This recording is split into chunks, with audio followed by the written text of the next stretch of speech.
As I suspected, 32 flavors. Try the sauce. Try the sauce. I'm soaked in it. Oh, I could lick you all day long.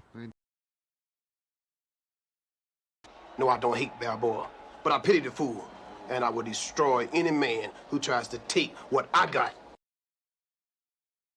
What? How's it going, everybody? How are you all doing tonight? The 63rd episode of the Toxic Tuesday has arrived. Dr. No. Dr. No. The very first cinematic movie of 007, James Bond. So a few weeks ago, we did Dirty Harry for Toxic Tuesday. Clint Eastwood, obviously, fucking phenomenal movie. And, you know, that was, I guess you could say, the prototype for what became the modern action hero. But I guess you could say, as far as the toxic male, the prototype for me, besides, obviously, you could argue with John Wayne to a point. Maybe you decide there. But I'm going to say maybe the guy who really amplified it as far as the movie culture was 007 James Bond. And that was started with one man to boot. His name was Sir Sean Connery. Obviously, many, many, many moons ago, before a lot of you were even listening to this. And for those who were there, shout out to you. We did The Rock with him and Nicolas Cage. So now we get to go way back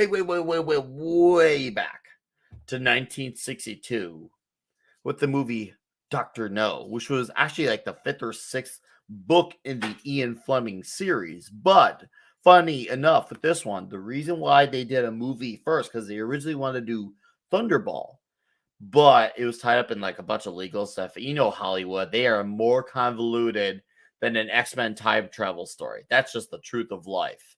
So, of course, it's like, okay, we got to do something. So they went with something like, okay, you know what? This is a little bit easier. It's less complicated. They're able to shoot it mostly in one location. They had to build Dr. No's set. And they got to do a lot of it in Jamaica, too. So that's cool. And, and it shows in this movie. So with all that said, though, and all the knowledge that will be said, and all the funny debauchery, and I'm sure there'll be dick jokes because on the Toxic Tuesday stream, and a lot of ooze and toxicity, let's say hi to some of those faces in the chat. And it looks like I got a super chat earlier from just another red shirt for $2. Says, show me the punch. Yeah, what's up, red shirt? He's backstage. Let's see here. We got Janet from another planet. Phantom Outsider, how are you doing? D. Bud Martin. Some long-haired nerd. How you doing, Ben? Vince Womack, how are you? Eric K. Lovely Sherry, how you, Sherry? Dragon Bricks, how you, Dragon Bricks? Animal Confusa, Fleece Preach Graming, how are you doing? Southern Belle, how are you?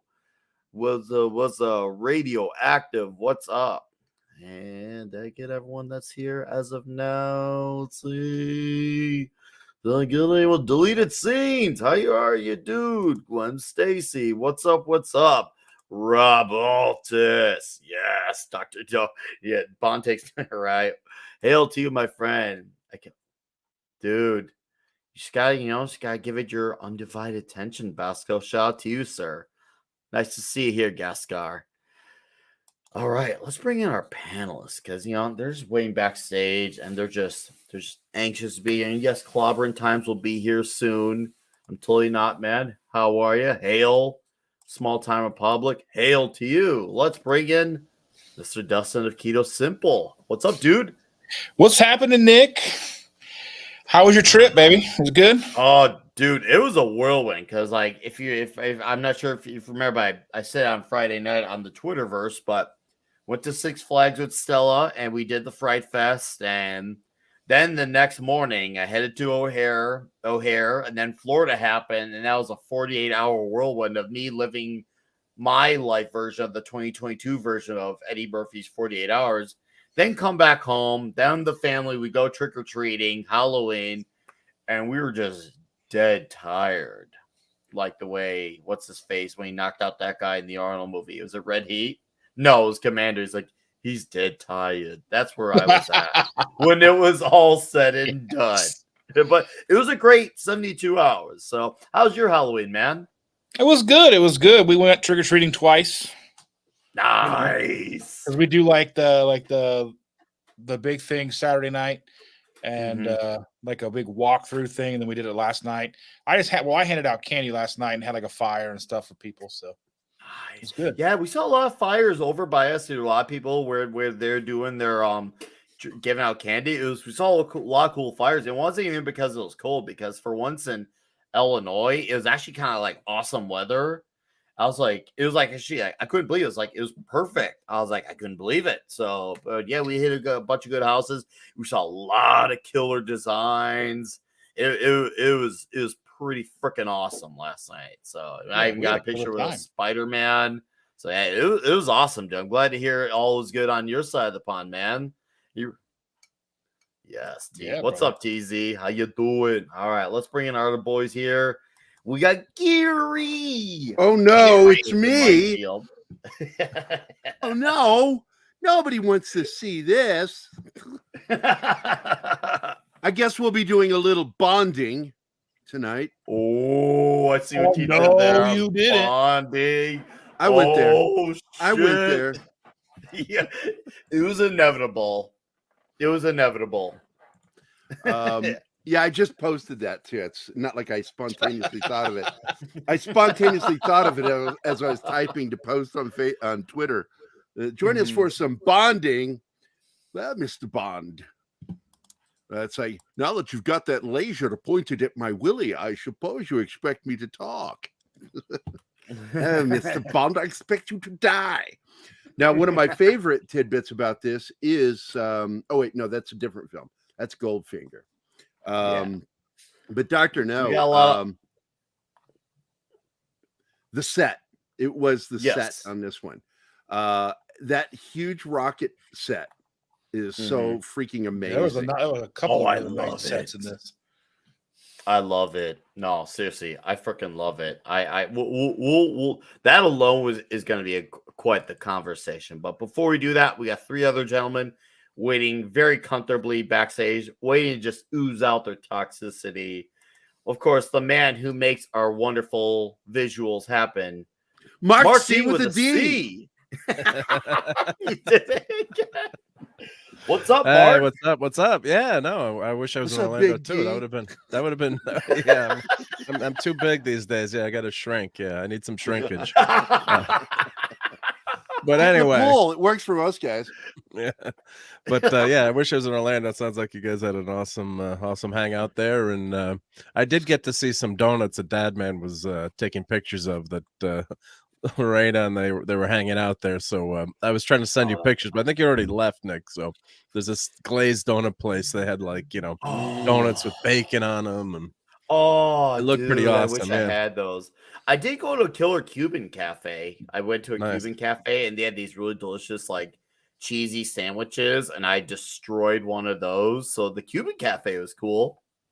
Nice. Yeah, and then Dad Man was telling me, of course, we don't want to get too derailed on food, but the biggest McDonald's in the world is Orlando, and they serve pizza there. So it's like Mick Pizza? McPizza, yeah, and everything, and all this other stuff. So I was like, next time you're there, you gotta go tell us how the McPizza is, yeah. But no, I will. I met Free Speech Gaming. He was in Orlando. Awesome. What's up, dude? Awesome meeting you. That photo got out there. Really cool, dude. Loved hanging with him. All right. So looking forward. How's your Halloween, Mark? Before I bring in the boys. Good. It was good, but damn, we had too many kids, so the candy disappeared. Usually, you have like that stack of candy that you're like, oh crap, I bought too much candy. It was all gone, and they were knocking on my door when the lights were on. I'm like, kids, get off my lawn. The lights are out. We have no candy. I mean, it all went, which is good and bad. So the only thing I have left is like this gummy eyeball. It's like I'm all out of candy except the gummy eyeball. So I was mad. Yeah, but it's better. It's for the best, anyways. Too much sugar. All right. No, dude, all good, man. Glad to hear. All right.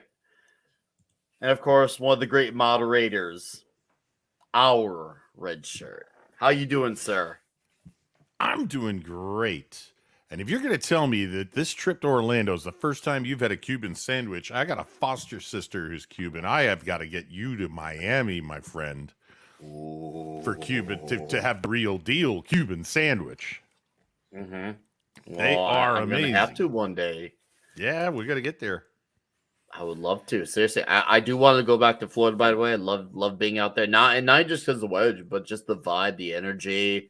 Cool people are really nice down there, so it was really good. So no, and once again, meeting everyone. Which I'm gonna do a solo. I'll do a solo stream later this week. I'll probably elaborate from my video I recorded yesterday on it.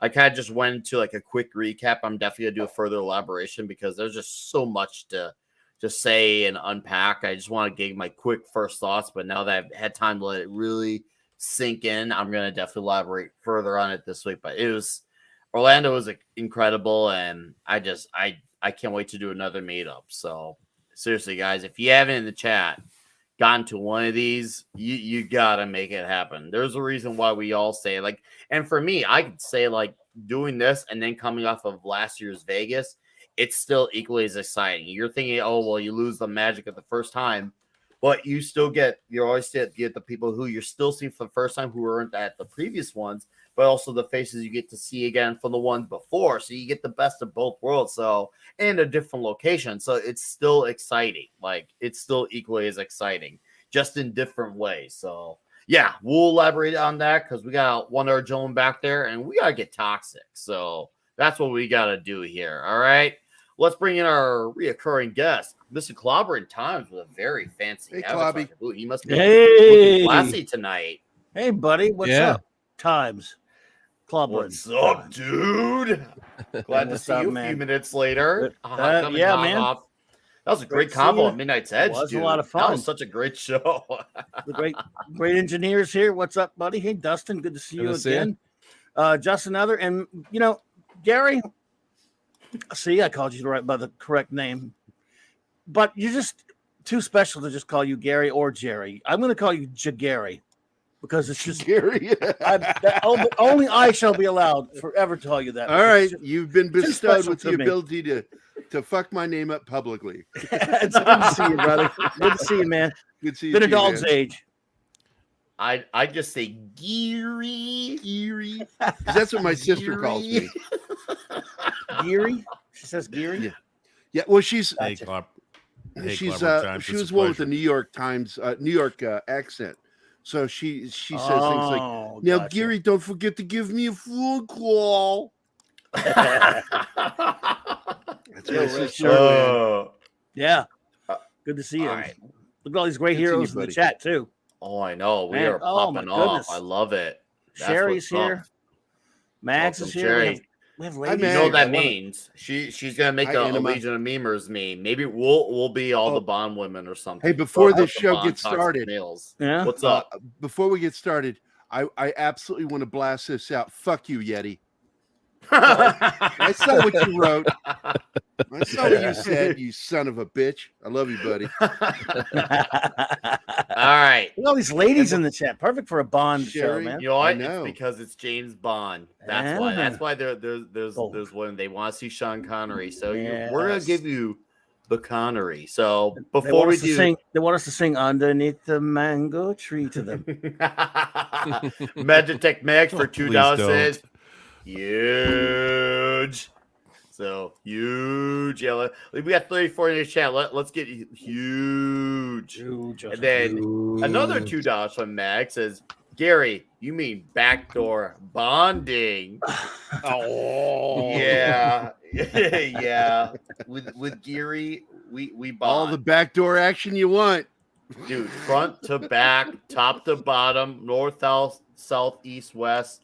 We are all about the bond. And Freeze Peach has said best men want to be Bond, women want to be with Bond. And yes, so I guess, we'll go into where I took my deep dive before we get into Dr. Noah's Markets, the show prop. But for me, I started with Bond in the worst way possible. It wasn't because of Daniel Craig. And yes, I know, Gary, we have our contrarian thoughts on that, but that's a conversation for another day, which we should do.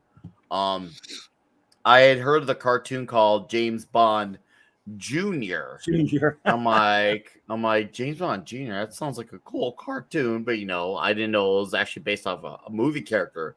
Then I heard about GoldenEye, and of course, I really loved that movie. And then all of a sudden, I saw my dad's VHS tapes, and he had a lot of these movies. I remember seeing Thunderball. I remember seeing From Russia with Love, and I'm like, what is going on here? The way these cool looking tapes. And then, of course, the action started happening, and I just started seeing this super sophisticated dude, and it blew me away that I saw like Connery is a tower of a dude. I was just like, this guy seems like he'd be a tower. And then, of course, when I saw The Rock later on in life, I'm like, dude, he is a giant, surely enough. But yeah, I fell in love with these movies. Just seeing him, be this guy who had the martinis. Like, even though today in my life I hate martinis, I will not touch them. If I were to drink a martini, it would just be just a little good James Bond. That's it. That's it. I'll admit it. That's it. Yeah. To me, he made martinis look good, and he knew to rock a suit, all the cool gadgets and the adventures. It was just like, man, I want to live that adventurousness and his confidence and his the way he carried himself. It was just so cool to see. And then growing up over the years, getting more of the movies, it was just like, you always when the new movie is coming out, you gotta get the guys together and see a James Bond movie. That was just part of the lifestyle for me. So yeah, I guess that's my initial first story with James Bond. But these opening credits are pretty cool too. For I love them. The great Maurice Binder. Yep. So who did the opening?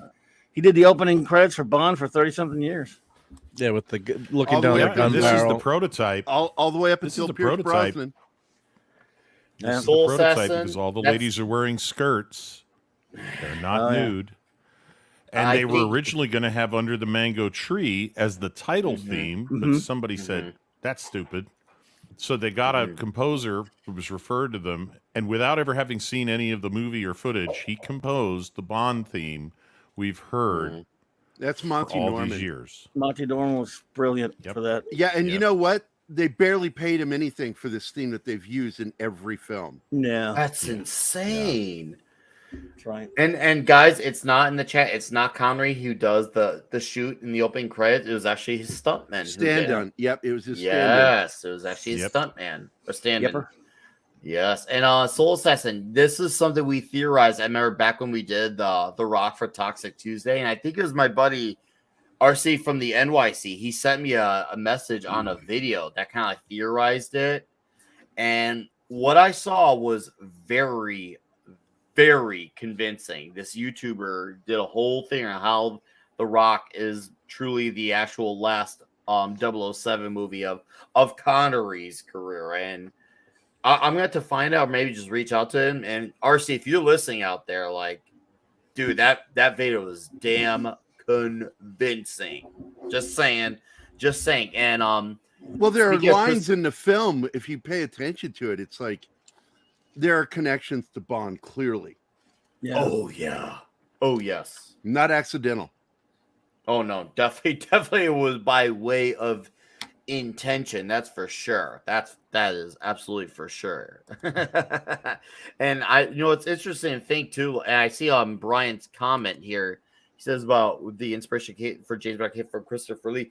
Ian Fleming actually wanted Christopher Lee to play Dr. No. Ian Fleming wanted him to play Dr. No, but Christopher Lee was not so sure about those, let's just say those big hands. Those big hands. Yeah. Well, one, he is first cousin to Ian Fleming. They are cousins. Yes, and they are. Two, that's right. He was a member of the counterintelligence. He killed a lot of people. Christopher Lee, not just on film, but in real life. And he did help inspire Ian Fleming for writing James Bond. Oh man, I couldn't answer that, Glenn. I really could not. I mean, if you guys want to sound off on one, you're absolutely welcome to shoot off. That's good too complicated. For Your Eyes You Only. asked me what my favorite Bond song is. You got the favorite opening sequence. there's so many, like Bond has like a category of favorite things. It's not just If you mean the favorite Bond teaser, movie. Pre-credits teaser, you mean? Yeah, she That's tried what to you're referring the to? opening, opening Oh man, sequence so of credits. For Your Eyes Only has a great one. Oh, the Yeah, it was cold the whole open, idea of opening a film with the ending of another story. Yeah, Diamonds Forever has a great one. There's, I mean, actually, most Live of and them Let have really Die, good love. ones. Yeah, Bond's not in that one though, No, but I love that opening. but it's pretty good though. Yeah. Yeah, I'm with trying you. to think as far as song wise. Oh, Living Daylights has a great one too. Yeah. Mm-hmm. Go ahead. Sorry. Well, I was gonna say as far as song, I did like actually the one from Chris Cornell. I think was it Die Another Day he did, even though the movie was not so great. You Know My Name. Or was it The World Is You Not Know Enough My he Name. did? But He did You Know My Name. Madonna So did what Night movie of the was Day. it? Was it so it was Diana? Okay, so I was right. Night of the Day was Madonna. No, okay. He did the song You Know My Name. That's Chris Yes, Cornell. you're right. And it was Die Another Day. No, was I correct in that? No, Die Another Day was Madonna. If you're talking Madonna. about the film. Oh, okay. So what movie was Chris Cornell? Casino Royale. Casino Royale. Now Okay. that's the only movie as far as Daniel Craig, which once again not to go too far deep down the well. I dug from Mr. Craig. We'll just say that Soybon. But anyways, Well, I actually liked what's his name? Mike, is it Mike White from the White Stripes? Him and Alicia Keys song for the second film. Quantum of Solace. Yeah, that opening Yes, theme I song was remember really that good one. too. Yeah, Quantum of Solace. Yes. Decent All song, right. terrible movie. Yeah. No, but once again, I remember when I saw her open that panel, I was like, dude, that's cool. Being a gal, so blown away by that. Just that the fact that it was disguised as a bookshelf. I'm like, whoa, dude, that's cool. Now, And just some trivia that for lady you. opens. Oh, you got it. Go ahead. No, I was going to say this lady, Ian Fleming's this lady house owned the house they filmed this in, Yeah. and they cast her Yes. in the movie because they wanted to use it as Strangway's bungalow. She's cute too. I mean, she's perfect. Shit, that But helps. Ian Fleming's bungalow there in the islands was called Goldeneye. Yep. You know, Yep. this Wow, is good. probably my second or third favorite right here. Before we go back into the main movie, I did actually like this one from Garbage. It obviously helps. I love Garbage. the movie. Oh yeah, they did a great song. You That know, was I a already great did my one. top 10 list of James Bond themes. Oh, really? I'd like to see that. Yeah, I just did that like Yeah. 2 weeks ago. Did I got a you? whole All right, playlist. I'm going to watch that. I got a bunch of them on a playlist I play all the time. So many great ones. Ditto. I do the same. Nice. All right, we got another one here. Magitech Max says, I'm here for the 32 flavors of Bond. That was good. Mags Weiser. again. Sean Nick Connery is Weiser. my favorite Bond. What a legend. And I then don't blame Teasy you. Bird with a nerd 2 says, I second Mags. Sean Connery is my favorite Bond. Yes, Yep. I mean, indeed. he's worthy of the hype. I mean, and we got a surprise guest here from Big Good Cam. I believe you're There he is. engaged. Oh, he's 70s. Yes, I heard you were doing a show about me, so I thought I should pop in. I'm Big Thomas Connery from Stockbridge in Edinburgh.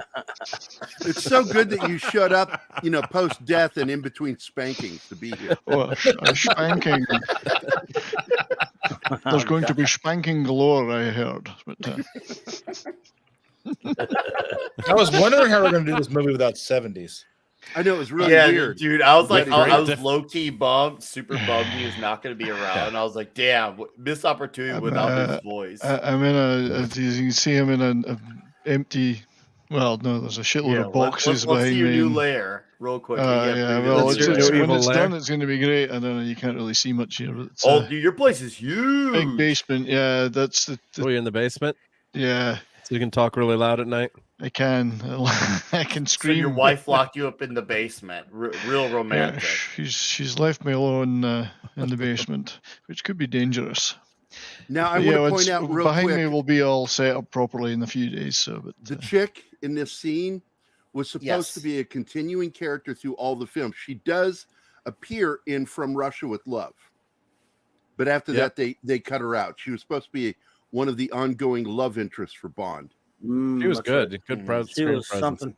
Oh my. Yeah. Oh my. I'd like to play cards with her. Yeah. But you know, Bond. In other words, you would like to split her deck.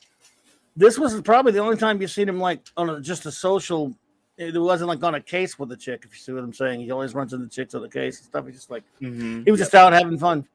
Yeah, and that's the total like man's man type of life, because you're either doing that or you go out there having fun, trying to be badass, win some money, like look cool doing it too. That's I was just like, dude, that's the life. Like, and I love it. It's good to be Where's he in this scene, guys? Where is he in this scene?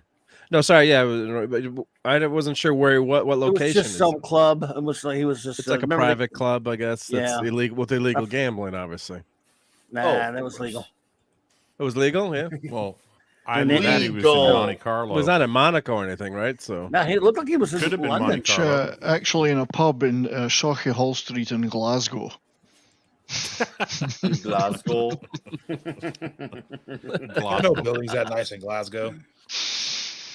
I was just wondering where it was, but I'm not. I forgot the name. They showed the name of it on the outside of the place, but I forgot it already. There we go. Look at that. For certain shots, guys, yes, we'll take it down. For certain visualistic style shots, yes, we'll do it. And look right there. Even I like it. He just like, it doesn't matter who he sees. He's like, I see a lady. I must say hello. And even if it's the phone. Wow, Lois was so cute. Yeah, I read that it took him 10 tries to hit the hat rack with his hat in this scene. But in every movie after this, he'd gotten good enough that he could hit it on the first take. Nice. You mean hit one of the ladies, or what was I hitting? The hat rack. Then he would hit the hat rack. Then he would hit on Moneypenny. That's right. Yeah. I like how M says, "Why are you up? Do you ever sleep? It's 3 a.m. Well, why are you there?" Yeah, you and Moneypenny are like working at 3 a.m. I mean, yeah, right. Well, our boy here, tall Bernard stature and all. Guys, I'm going to crush some dreams here, but Sean Connery was fitted with a certain hairpiece for this movie because, well... That's not true. I've never had a sexual disease. I did not have herpes.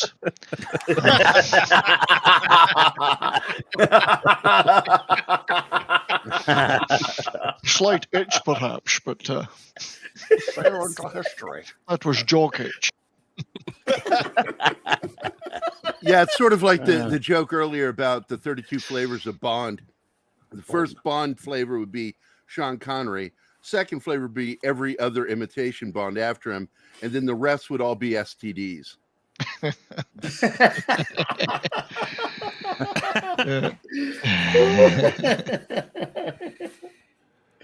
Yeah, that's funny.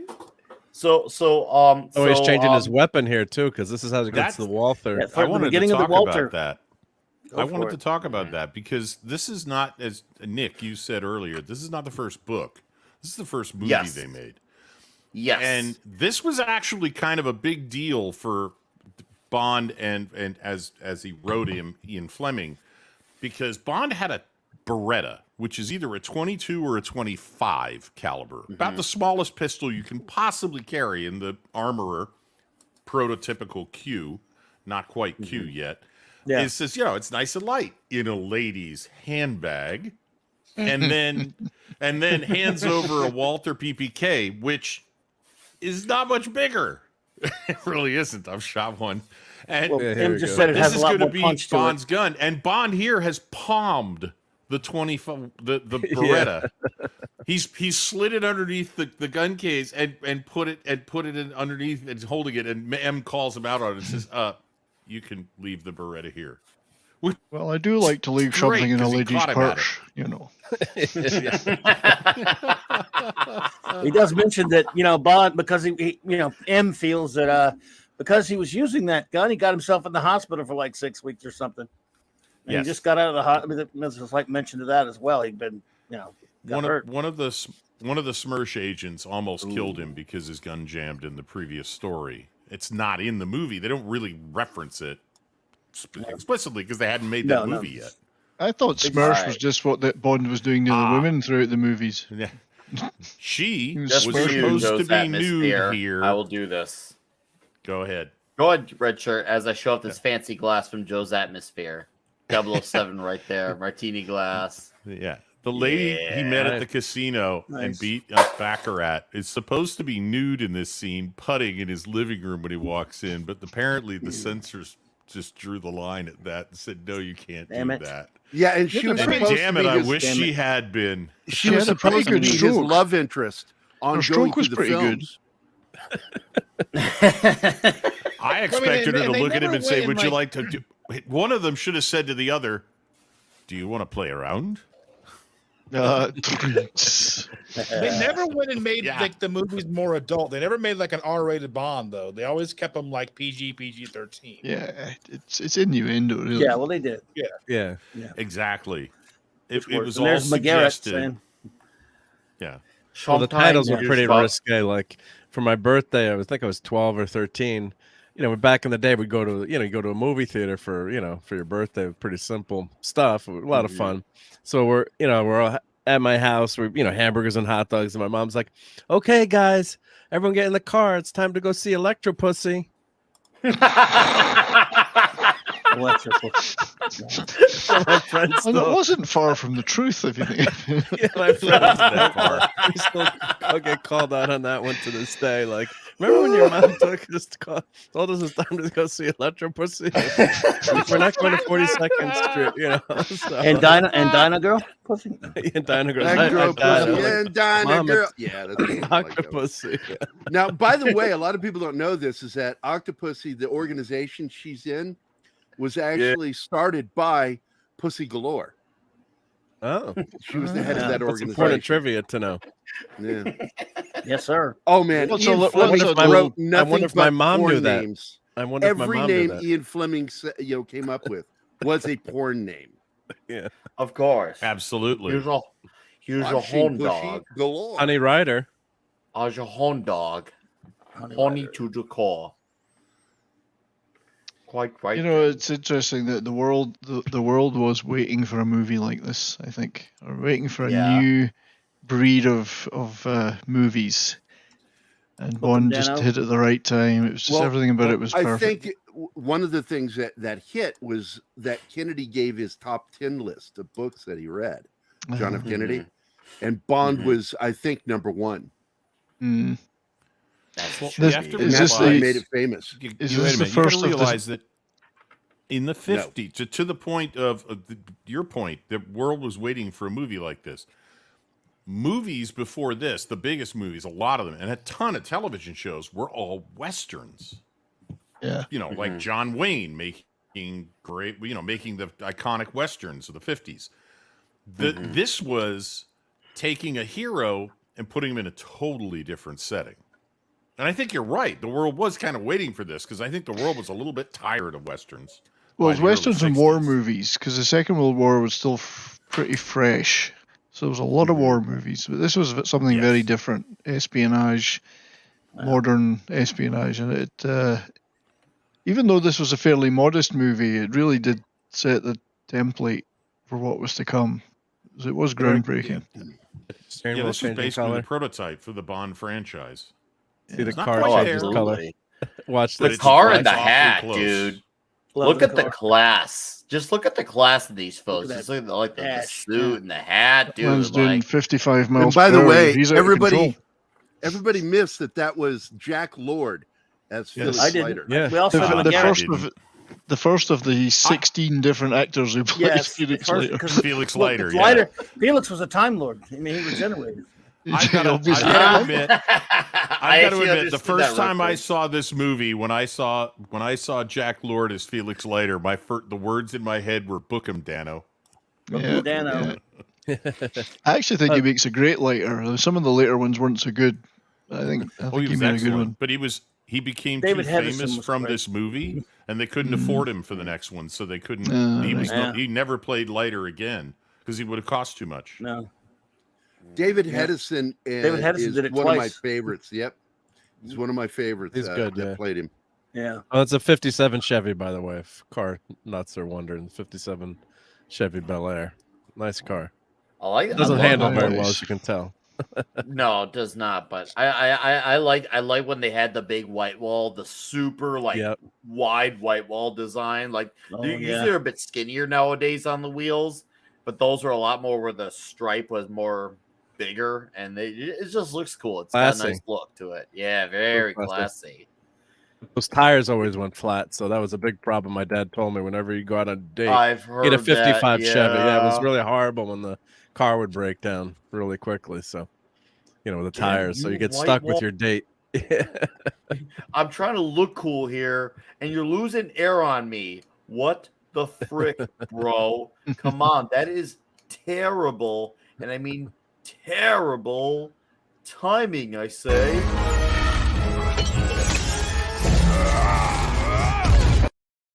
And Deleted Scenes tips $3 says, "Hail panel and chat. Glad 70s could join us from an undisclosed location.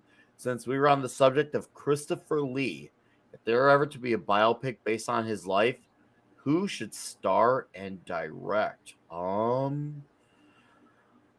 Jeez, that's a tough one. That's it depends.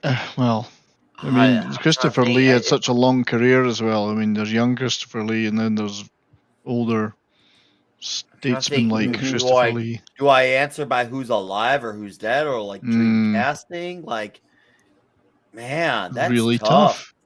Yeah, I'm sorry, dude. I mean, if anyone on the panel's got a, one that they recommend, go ahead and throw it out there. But oh boy, that's just never even crossed my mind. Like, I'm really trying to like rationalize a quick thought in my head of who would I see, but it's just like a lot of the younger guys nowadays don't really feel like they have like the class, or they don't feel like a guy like Sir, I don't know. I'm trying to think of who's a sun looking guy. I don't see myself saying Sir Benedict Cumberbatch. Like it just doesn't line up, because these guys like the Christopher Lees of the world and the Connerys, they had such a like presence around that. They feel like they ward to that word and that respect, and I don't feel that type of like presence amongst even the better actors of today, even the ones who are not as insane. Henry Cavill, yes, he's a classy guy. I'll say that. I don't know if he's reached that title. That Michael B. Jordan. He's gonna be the new Human Torch, right? Yeah, Charles Dance. That's an interesting suggestion by Dragon. Yeah, Charles Dance, okay. Possibly. I had actually thought of Matthew Good, but he's maybe not quite old enough to. He doesn't look like Lee, but he is a good actor. Mm-hmm. Mark Strong was an actor that I really wanted to see as Bond, and he actually ended up for the role, but I think he got drunk as shit the night before. He's supposed to go to Broccoli and talk about the role. He was hungover, and I don't know if he even showed up. Wow! Mm-hmm. So that's how Daniel Craig got cast, is because Mark Strong. I actually would have liked to have seen Mark Strong. I actually like him. I think he's underrated. It would also be another Bond with a hairpiece, because he's bald as shit. Worth it. Yeah. Worth it. Absolutely worth it. Now, you see the guy, it was just on screen there. It was Anthony Dawson was the actor playing Dent, Professor Dent. He was Scottish as well. You wouldn't know it, but he's a Scottish actor. Sure, we knew each other quite well, you see. Brad, did you? Yeah, he didn't last. Did you hang out on weekends, go smoke some cigars? Yeah, but of course he turned up in 2 other Bond movies. Oh man, guys, he was the first. He was the first Blofeld, wasn't he? Yeah, he was the first Blofeld, and he was in Thunderball as well as Blofeld. Do you think when this guy calls him Captain, and sorry to interrupt, but he knows who Bond is here? When he's calling Bond Captain, do you think he knows? No, that he's Bond was a commander. Commander, right? which is above a captain. He just called people Captain. Yeah. He called people Captain as a mark of respect. Commander of the First Order. Well, Come on, also, look at that. Shout out to Sherry from Legion of Memers. That is amazing. Good one. That's great. Nick, you look great there. I was gonna say, Mark, you're looking really pretty fly yourself. Yeah. There. Look at you showing off that gun right there, dude. Yeah. Clobby fits it. Clobby fits in a suit. Yeah. There you go. Yeah. Well done. 70s is too good. That he they're like, oh, he's Sherry's too good. rules. We're not worthy of being. Redshirt's pro a good 70s. substitute for me, so that's all right. You're the best, Sherry. Thank you, Sherry.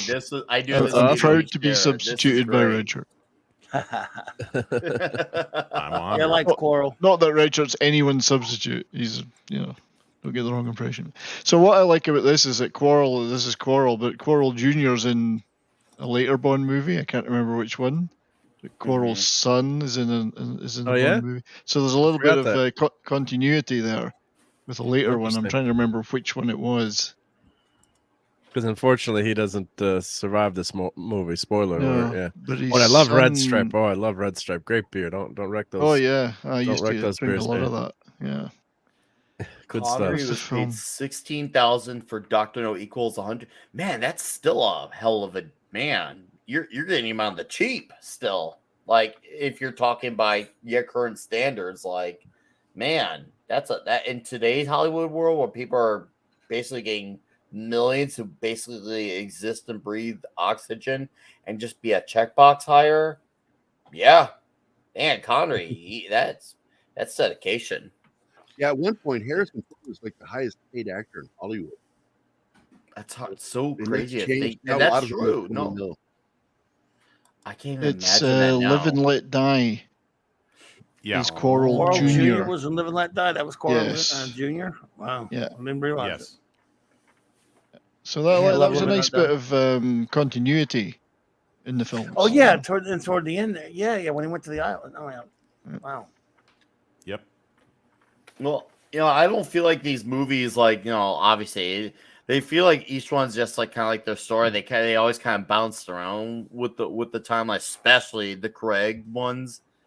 But no, I actually like that these movies you could just jump right in. I liked how accessible each of them were because I wasn't paying it enough attention to continuity way back when. To me, it's just enjoy the story for what it was. Just enjoy Bond being cool, kicking ass, taking names, and see whatever cool new thing he was driving or whatever suit he was showing off.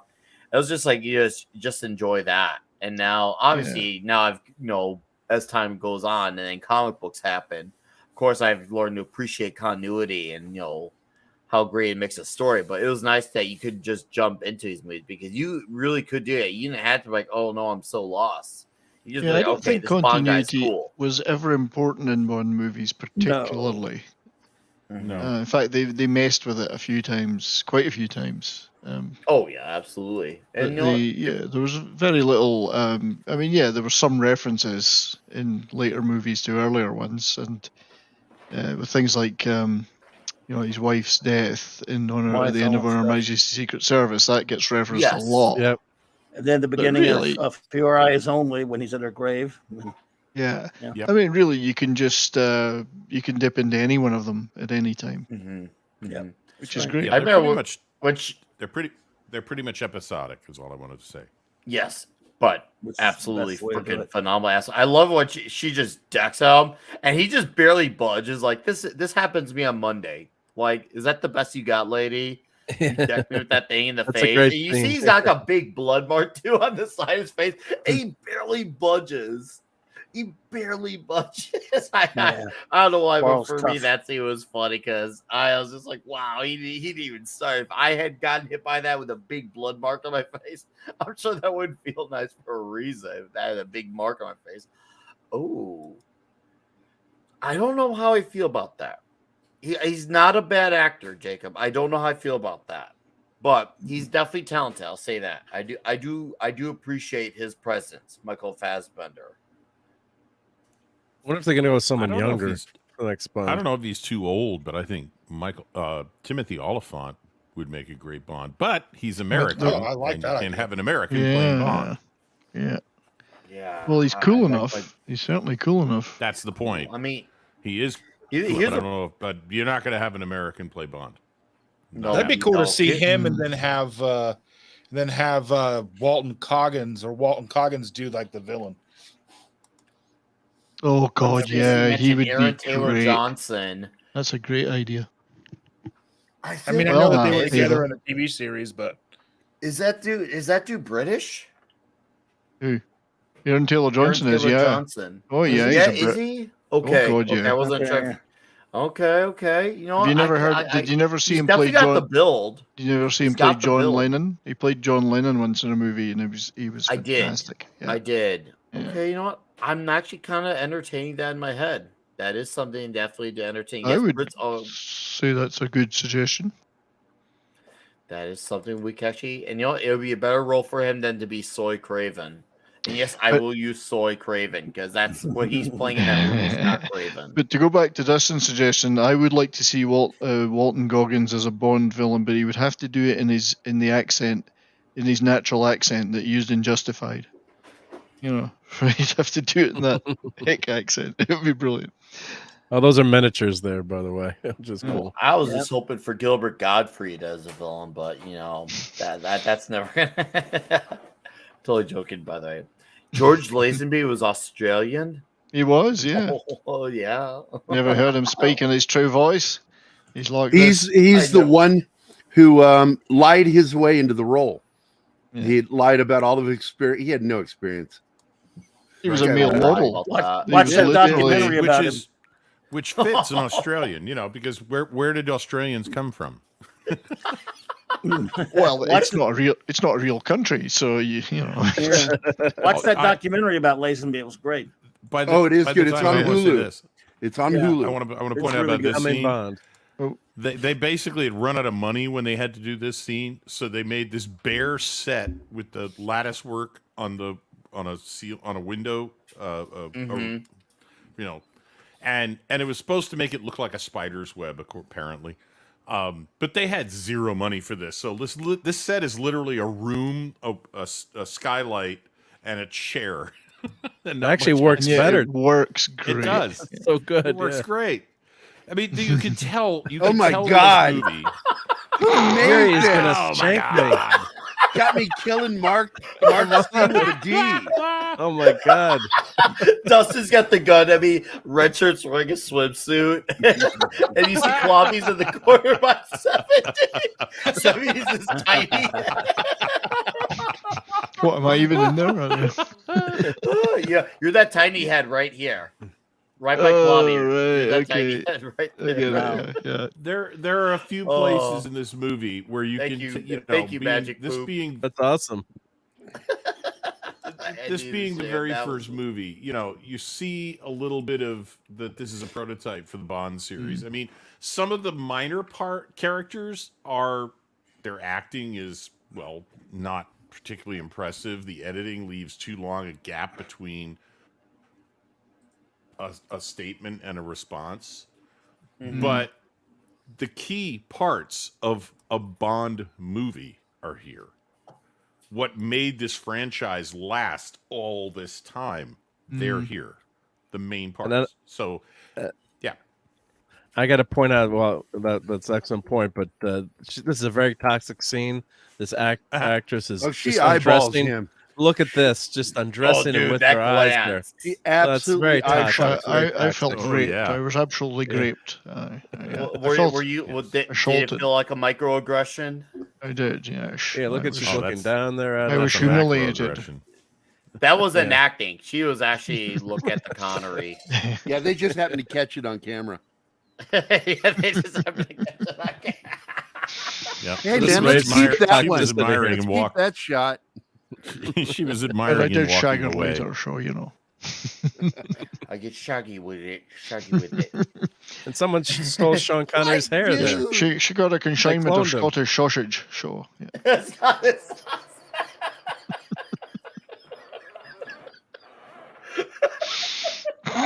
Oh, that was good. And then he doesn't trust the liquor here.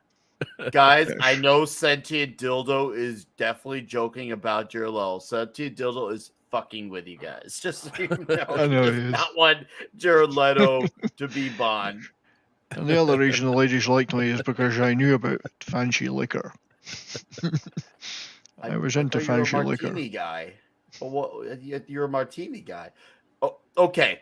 So about this scene, Sean Connery in real life actually is terrified of spiders. So they did like a fake out trick where they had almost like a plexiglass equivalent, like for that China That shot thing there, of, it's on glass. Yeah. like like And that that's the China stunt- thing stunt double. of unknown origins to as a divider between him and the actual, well, you know, because it's funny because it actually, if I had never known that, I would have never like thought that, because he really does sell it let's off really well. Face it, Nick. Anybody would be scared of a fuck off big spider like that. Yeah. Yeah, crawling up out of your bed onto your arm. like That's not what I want to find under my sheets. A lot That's of right. people Yeah. are unaware about the brushing that tarantulas do, where But they what if the shake off fur into your skin. And that happened to Alfred Molina in Raiders of the Lost Ark in the opening cave scene. He got hit with some of those hairs and it got infected. Ooh, damn. He was covered in tarantulas, but tarantulas normally aren't dangerous, you know. But back People have then, them as pets. They got a hell of a bite. A lot of people don't know that. It's like, you know, whether they're toxic or not. Do you want to get bit by that thing? no, but Those back are then they were giant saying, fangs. everyone said That is you know, roughly thought the they were equivalent of deadly- being deadly grabbed and by a poisonous. sand crab. Yeah, it's just ew. The thing is, Bond should have been happy there because the spider was no longer under the covers. So if it was going to bite him, at least it was in the arm or on the nipple. Exactly, as a Jacob I guess there's something to be said for that. Imagine this. I'll ask this- Mr. Grant Gregory about this one. Yeah. Can you imagine Mr. Grant Gregory be like, oh no, there's a spider there. Don't they have the biggest spider in the world there? Like there's some spider that Oh, can, the like, camel spiders? Yeah. The can camel open up spiders. can open up coconuts with. Yeah, I've got a whatever. personal experience with camel spiders, so The worst thing for Australians is not waking up with spiders. Is that every day they have to wake up and say, "Fuck, I'm still Australian." Ooh, ouch. At least they got blue. We just lost all the Australian viewers. Good. I'm They gonna know I'm say this on kidding. behalf of Mr. Grant Gregory. Shut up, you pommy bastard. Shut up, you pommy bastard. I've got a sister that's an Australian. She's been there for about 50 years, so you know, I'm practically Australian myself. Make up your mind, 70s. You Scottish, Canadian. What are you? I'm whatever pays the best. Oh, toxic Whatever lays the capitalist. best. Ugh. Oh, that means you're Right. German. Yes, right now I'm feeling fairly Scottish. You kill You know, me. my mother is a little bit younger than Sean Connery was, but she never met him, but she did grow up in the same area and she knew who he was. This is before he became. This was when he was Big Tom Connery. She did know girls that had gone out with him, so. She likes to tell that story. What was but the she review? never met him. She was a bit Yeah, young. what She was was the like 14 review? when he'd be about 18, 19, so too young. But she did know he had a reputation long before he Oh. was anybody because he was a popular chap in the city. As she should be. As he should I be. love- But I I do love know a that couple of even the people that did British- know him well. So I love that even the British sports car here that he's driving has vestigial fins. it's right, just vestigial. though. It's the cars are so of a period in this movie, and they hadn't given him the Aston Martin yet, so he hadn't. That came in Goldfinger. But That- what you're yeah, missing, that's Richard, is that in Britain those would be seen as enormous fins. Oh, I know. That's a 1961 Sunbeam Alpine Series. Oh, Sunbeam, yeah. Sunbeam. And that Yes. My dad Sunbeam, used to yep, have a yep. Sunbeam rapier. My dad had a Sunbeam rapier. Oh, that was frightening. Your dad raped Story Sunbeam? about this. on there. The script called for Bond to run the hearse off the road, and they were like, that doesn't make any sense. His car's not big enough. And they were just going somewhere on the island, and they found a guy with a crane. And they said, hey, we'll give you some money if you'll park your crane across the road and let us shoot a scene of two cars coming towards it. One goes under it, and the other one goes off the cliff. And that's how they did this. They just stumbled on the crane and went, "Oh, that makes sense." And that's the director. The director said that he almost got killed in the scene, and the guy pulled him out of the way. He's filming, and the car actually hit the camera in that scene. So if I go back, so he was like, he had like camera lock, and he said the car was actually bouncing. When they first tested it, they went really slow. So they, when they're driving at speed, and Connery was driving, I guess, in this scene, so he could have gotten killed. Because look how much clearance there's with that crane. There's not much. The only thing that could have made it worse is if Alec Baldwin had been on the set. Yeah. He'd have run someone over accidentally, of course. I will not forget the first time I ever when there's that line as the vehicle's falling. And to me, it's just the most Arnold Schwarzenegger, old school Schwarzenegger line to say. Obviously, it's way before Schwartzy, but just something that sounds like he would say because he's like, I think they were on their way to a funeral. The first of the great Bond quips. I laughed so freaking hard. Oh, it was like my Bond. Face at the time was hurting, and I was rewatching it today. I'm like, that's still so ridiculous to hear. Like, you only shoot twice. Nice. I watched this movie and didn't realize that was a hurt. Too soon. That is fucking fantastic. Yeah, the director. The guy just went off by itself. At all. The director was operating the camera at the bottom of this hill, this ridge, and that's how he almost got wiped out by the car. Wow. And somebody yanked him out of the way at the last second, and the camera got munched. Oh, it got munched. Luckily, the film survived. But this is a Hollywood movie because the car is already on fire and it hasn't even hit the bottom yet. That's right. They didn't build them very well in those days. There's some pretty brutal kills in this movie. There's some pretty brutal things that happen. Oh, obviously, back then you weren't about the MPEA. Oh, God. That's a Smith & Wesson, and you've had your 6, and he originally fired 4 or 5 or 6 times, and the censors said, no, that's too brutal, so they cut it to 2. Yeah. But yeah, that's an example. It was so brutal, the censors cut it down. And also when the guy kills himself with the Nick, cigarettes in the beginning, and the censors don't like that either with the the cyanide way to go out. So it's just different standards back in the 60s. But like I said, Nick, in our private chat, is there a colder line in a Bond film than Bond holding his pistol on the Professor Dent and saying, "That's a Smith & Wesson, and you've had your 6." Dude. Your 6. And then he shoots him twice. Yeah, because he's unarmed. He's killing in cold blood. Yeah. But before that, he had him some fun. Yeah. Oh, before he did that, with Miss Taro, I think this is definitely. I was like, wow, he freaking got a guy, led a guy to his funeral, and then goes to the girl's house, and this scene is so well played because he does his deed, and then she thinks she's playing him. She thinks she's playing him, but really. He's playing her, and I remember when he did that. He checks his watch. He checks his watch. Remember to see what time when the guys are coming. And this, you think he might be going over to kill her with the way he's got the towel wrapped around his hands there, right? It does look like that. When I first saw this, I thought maybe she was gonna drug him, or maybe there was already someone there that we secretly didn't know of. I thought okay, she's gonna get him in some way, and our hero's gonna be trapped. And then before you know it, she's being taken off by a taxi. I was just like, damn!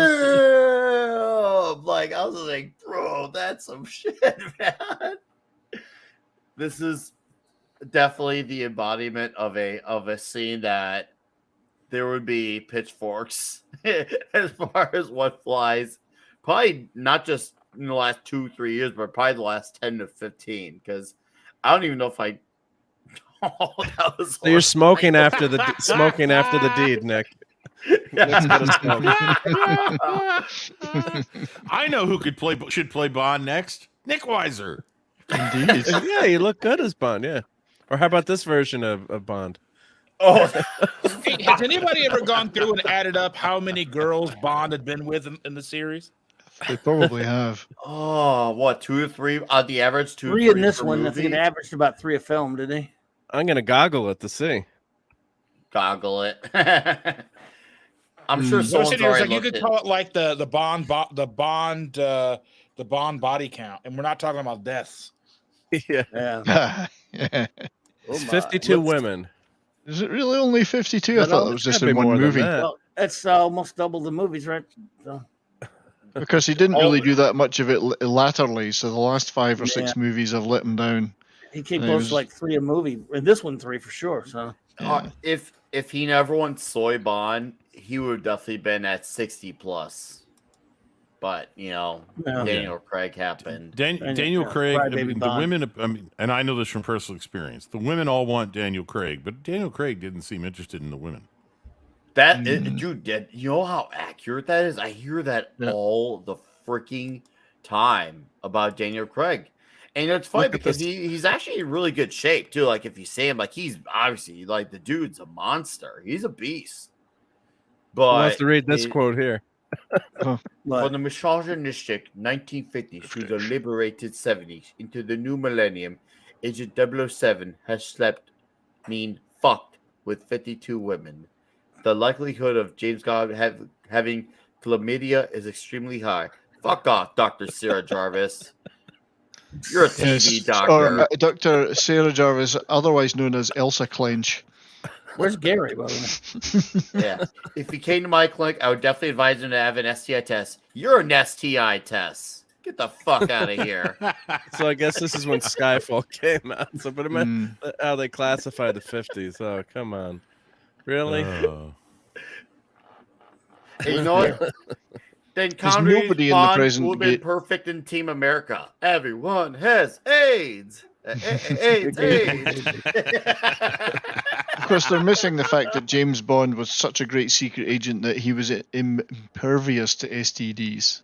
They couldn't catch him. He was the perfect secret They agent. could not catch him.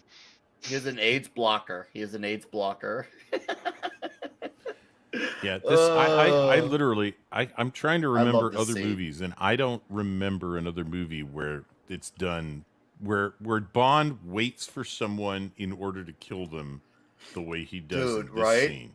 It's so badass. I remember, like, when I first saw, I actually felt the chills from this. I was like, damn. Doesn't at the very beginning of the Daniel Craig Casino Royale, doesn't he do something like that? Yeah, it was his first. He waits in a guy's office and it's his first kill, kill. yeah. Yes, and that's That was probably probably the them closest. acknowledging Dr. No. Yeah. And that if was his anything. second kill. The first one for him was in the bathroom in that bathroom, knockdown yeah. drag out fight. And then he takes out the second guy. But he goes in there, but he doesn't wait for the guy in his office and shoot him as he comes through the door like he does No, the I mean, professor here. Yeah. So Okay. I would. We got I would numbers rank here this from number Phantom one. Outsider. Moore had 19, Connery had 15, Brosnan had 9. Those are top 3. So Moore got around more than Connery. And now the Daniel Craig part is that's the least surprising. That's as obvious as water being wet, sky's blue. But don't you have to Daniel Craig average those sucks. numbers over the number of films they made? So who had the best average? Big time. Yeah, per film average is important. I- Thank you. Good point. 70s. I was pretty sure I had 69. But, I mean, George Lazenby got himself married, but he only did one film. Lazenby so- was wearing a kilt. You think he would have got laid dozens of times in that movie? Well, they couldn't show the sheep. 70s. Oh, that's because he had a long kilt. Where are you, Geary? Yeah, where did Geary go? Yeah, where He did have one of the classiest Bond girls with Where's Diana Gary? Rigg. Oh my God! Yeah, that was Diana my first crush was Diana. Oh, me Rigg. too. Me too. Did he jump out? Maybe Pussy Galore got him. Was it crush or was it a tingling sensation that your sense that my spider sense is tingling? It was a tingling sensation, but I don't think it would be classified as spidey. It was the spider that was causing it. Damn it! No one knows what happened to him. To You Gary? see, No. being Scottish, we His deep internet's fried been the kinda- spider. His internet's been kind of iffy. Oh, okay. Yeah. Who have we lost? We lost Gerry. Gerry, if you're still Gerry. out there, we miss you. Please come His back. Come back. probably Come back, Gary. Just know that your presence here of the jeer is missed and felt, figuratively, of course. Definitely fair too, because in Bond world we feel things quite literally. Look at that boat. We're on a boat. Yes, big with paddle, paddle. I see. There's so many paddle jokes that would come out in today's world. Or if Beavis and Butthead were watching James Bond, like he's got a paddle. It would just be all about the paddle jokes, not in a man love kind of way. No. It absolutely is. Oh, hey, nice photo of Klaus Schwab, by the way. That's fucking funny. What's up, Kal-El? How are you doing? Hey, Cal. And of course, we get the greatest scene in movie history coming up right now. No talking. Just kidding. All right, I'll shut up. Yes. Well, who couldn't fail to love a woman whose name is Andres? And the scene's been copied many times over, but and the way that she got movies imitated this scene. Yeah. Oh yeah, this was pretty groundbreaking. The mango tree. Ursula Andress as Honey Rider, which that name is kind of a funny. I'm not gonna lie, I'd laugh at a name like that. But you're a Honey Rider, what? But even there, they were setting the standard for what was to come. Yeah. Oh, absolutely. Yeah. She actually got casted. Actually, her husband actually was instrumental in John Derek. Get this movie. Yeah. I don't think she's married to. Was she married to John Derek at this time? I thought she was. I thought she. I don't know if she was, but her husband. I think there's an affair going on with. At that point. You don't say. I'm pretty sure they were married at that conceivable. point. Well, look at him. He's just like, oh my! Check out those shells. Dude, those things are boulders. And all they saw was pictures. She never tried out or auditioned or anything. They just hired her. And how did that happen? I can't believe it. I can't imagine just why. not checking her acting ability. It seems like a really long shot to me, but didn't they have to dub her voice though? Yeah, well, her accent. Yeah. she's a fellow Swiss citizen, so yeah. So I'm Swiss, and Ursula's Swiss too. So yeah, her English got a lot better, but she grew up in Bern, which was the German-speaking portion of Switzerland. So you have quite a heavy accent there. But I don't think the accent really detracted too much from these scenes. Beautiful. Ursula and Sean actually they fought over a record player so they could practice the song, the Honey and Bond sing together under the mango tree. So they actually had to. That's like, they did that over a record player. They just couldn't work it out. But look at right there. They look so Broadway-ish. What's she about to do with those shells? Those are the shells from Demolition Man. That's right. Yeah, she's where's the third? Where is the third one? $50 for she. I'm in a hurry. I have needs. So would they not be worth? Well, now what are they in 2022 inflation world? Probably not shit.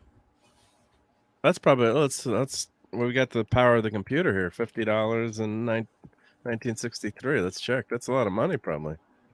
Yeah. Except that if they're conch shells, they're not worth shit then, unless you want to make scungili. Let's see. About $500 today. That's gonna buy you a HasLab Galactus. She's maybe gonna make a bra. Yeah, nice. I feel like the chat there's a rising in the chat, a rising sensation. It's like the chat slowed down. I think the men just kind of like what. That's why Gary's gone. Yeah, I must admit, I thought he'd be back a lot quicker than this. Stay where you are. Bond's intentions are strict. We'll be back soon. You never realized she had an iPhone? Dude, that was the first thing I noticed. I mean, that kind of fits the stereotype. Like I didn't notice a knife. Yeah. What knife? Yeah. What That was knife? the Yeah. first thing I noticed because I was like, you never know. Like, hey, it's kind of like, just so you know, might be crazy. And here's the Saying. famous shot, of course. Look where Connery's eyes are. Connery saying, "What a dirty beach this is." This beach is dirty.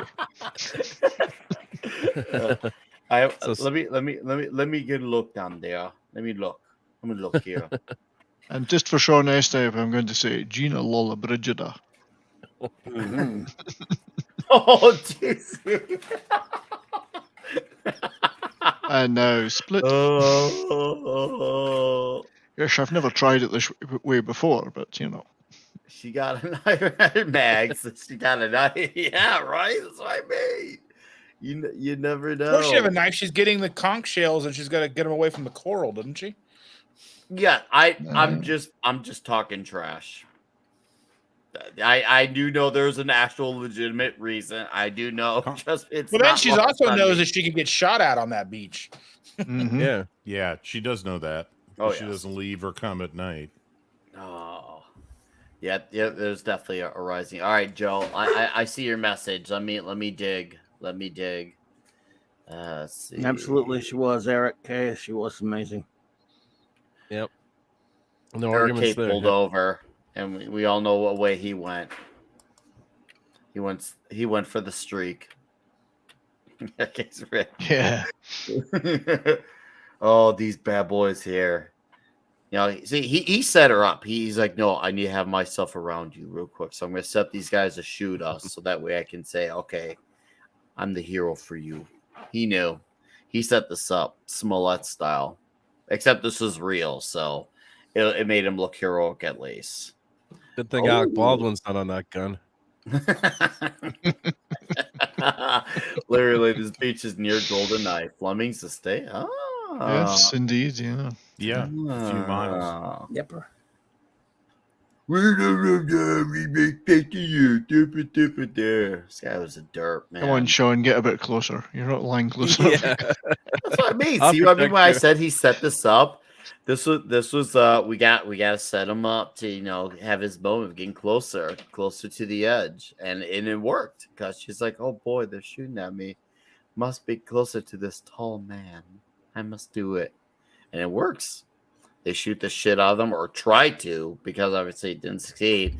It took a freaking It took a monster tank to go after Bond. That's how badass Bond is. It took a monster tank to go after. They're lying. They're lying behind the world's largest pile of sandbags. They're pretty safe. Oh, there, here comes the crabs. Yep. There's no Now, the end crabs of the in this. movie, she was supposed to be attacked by crabs, when she's tied up or chained up. Yes. And it didn't work, so we'll point that scene out. But I think the scene worked fine. But they're supposed to have all these crabs. I've told you They before, kept no one's got crabs. Nobody No gets. one's got There's no crabs. In Scotland, don't they call them tiny livestock? Tiny livestock, yes. So you're little French. Little French.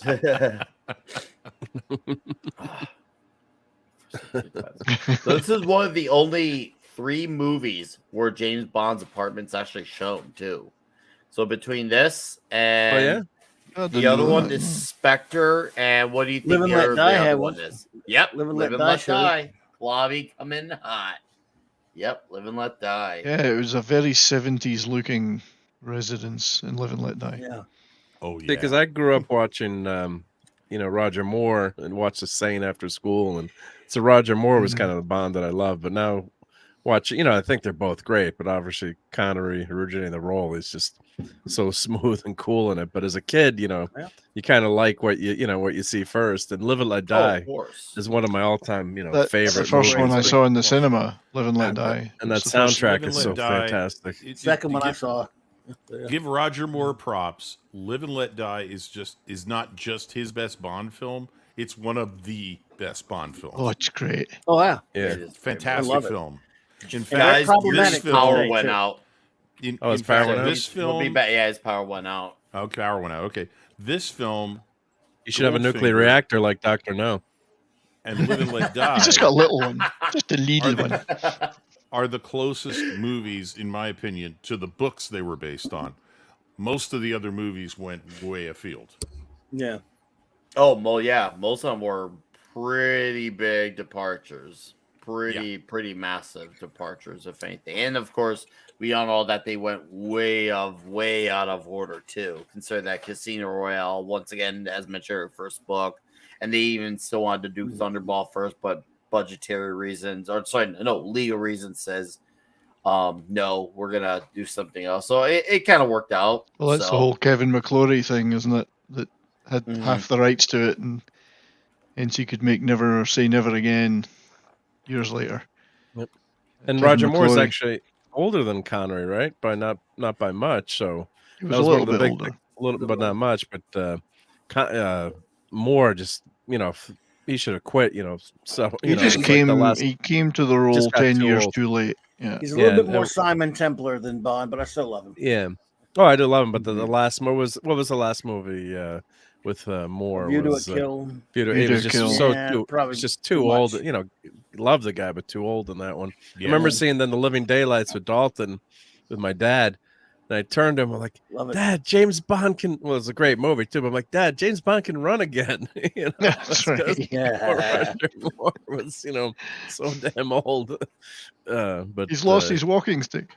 Yeah, lost his walking stick. I've actually been watching a lot of old episodes of The Saint on Plex. This shot looks very free on there, and they're great. Oh yeah, should I go back to that chat? Yeah, go back. I was gonna say that. I don't think she's wearing a bra there, is she? Of that shot. I don't know if she is. Oh, yeah, because she's got the. Oh, she's got something on. Yeah. See now, I was gonna say if that were Daniel Craig, he'd be like, "Oh no, please don't do that. Cover yourself up. You're a disgrace." And the shirt dries up. The shirt dries up awfully quickly in the next scene. If you were a transsexual, it would be okay. Oh no, super funny. Rewind. Oh, too funny. And Connery's in great shape too, of course. So he's probably the Bond that was in the best shape until Craig, I guess. Until Craig, he was a former Mr. Universe contestant, so he wasn't in bad shape. He was never overly muscled, but he was in good shape. But he was very, very fit, very, very, very toned. Just naturally like that. Look at you saw he was also a coffin polisher, if I remember. He was very. He was also a coffin polisher, if I remember correctly. That was what paid the bills until he landed this role and became an iconic movie character. Well, he wax actually on, wax off. Yeah, he worked for a while in the printing press of the Edinburgh Evening News newspaper, and one of my best buddies in the RAF, his father worked with him when he was in that job, so he knew him quite well. Wow. So he had a lot of stories about him, but he was a bit of a lad. Lad. I like Sachin's comment. I got a sudden urge to slap something. ... Why? And this one's great. We should look like that bear watching YouTube. Yeah. Working out. Yeah, we're doing Halloween candy and sitting watching the YouTube. Yeah. Oh man. So another fun thing is in middle 61, United Artists agreed to finance this movie, and then many studios were kind of like, nah, bro. Once they saw that the movie was too sexual, and wait for it, they get discriminated here. Too British. Imagine that. Too British. Like, are you terrible. kidding me? Awful. That's why we got the Swiss actress in there. But wait, we just missed something there in the fact that they bang on about strong women, strong independent women, blah blah blah. She's just talked about killing a guy. By putting the Black Widow spider. Yeah, she comes onto this island by herself, doesn't worry about any bad things, and she's just talked about killing a guy. She is toxic not. too. Yeah, she's pretty toxic. She can handle herself. This is 62, and she's a, she can handle herself. This character. So already she grew up with her dad. That's why. Yeah, that is true, Rob Altus. Hey, Rob Altus, that's absolutely true. How you doing, Rob? Bobby, why don't you talk about that for a second? Yep. Yeah, go ahead, Patrick McGoohan was offered the role, and Patrick McGoohan, of course, at the time was very big for playing a Danger Man, aka Secret Agent, and he was a very devout Catholic and felt James Bond was immoral. He didn't want to play a character like that. That was why he had convictions that he didn't want to, But there was It's a rumors that shame. he's one of the ones that suggested Connery. As much as I love Magoo and love The Prisoner's a great show, I think it worked out better because got Connery. I would love I to think have he turned it seen down just one twice, film with actually. Magoo in the role just to see what it would have turned out like. Well, he was. He would have been great, I think. You can always deep fake it. He was great on. He was actually great as John Drake, but he's not the same. I don't know if he's the kind of type that would pull off Bond the same way as Connery. But he's one. Look, he's a god to me. I love The Prisoner and everything. But the Bond he could do that he could have done would have been the Pierce Brosnan role. He would have been the suave, sophisticated, and then brutal. When it needed to be. So he would have been great as one of the later Bonds, but obviously he would have been too old by the 80s or the 90s to do it. But I think he could have done it. But I thought I read that he turned it down twice. That Broccoli didn't take no for an answer and came back and he said no again. And they say he's the one who recommended both Connery then Moore later. Yes. No Scotchman could contemplate Edward I as James Bond. Absolutely. Didn't Brosnan turn it down too when he was much younger? No. Was it or was no, it Dalton turned it down when he was much younger. Dalton actually turned it down when he went to Lazenby. Brosnan was offered it, but he was locked into a contract to do Remington Steele. And they had to cast Dalton. Whoa. Go back to that. Remington Steele used the contract. Yes. And their interest in Bond, to have him play Bond, to sell another season. That's right.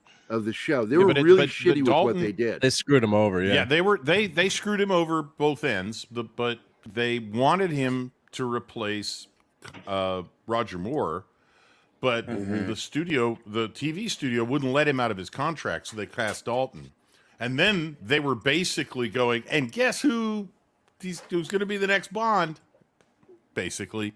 And then he got finally, when he was released from Remington Steele, he was able to play James Bond, and then they screwed it. And then the Broccoli screwed him over by putting him in a BMW instead of an Aston Martin. God damn it! But it's also true that many years earlier, before Moore was chosen, Dalton was asked, and he felt like he was just too young for the role. Yep, that's true. Yeah. That's a respectable reason. Actually, actors had respectable reasons for quitting nowadays. Which I agree. I agree with that sentiment. It's just I'm hearing you guys saying all these actors turning down for these actually reasonable reasons. Nowadays, people just say yes at anything.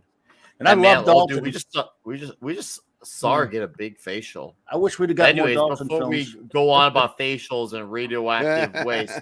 We got direct dono.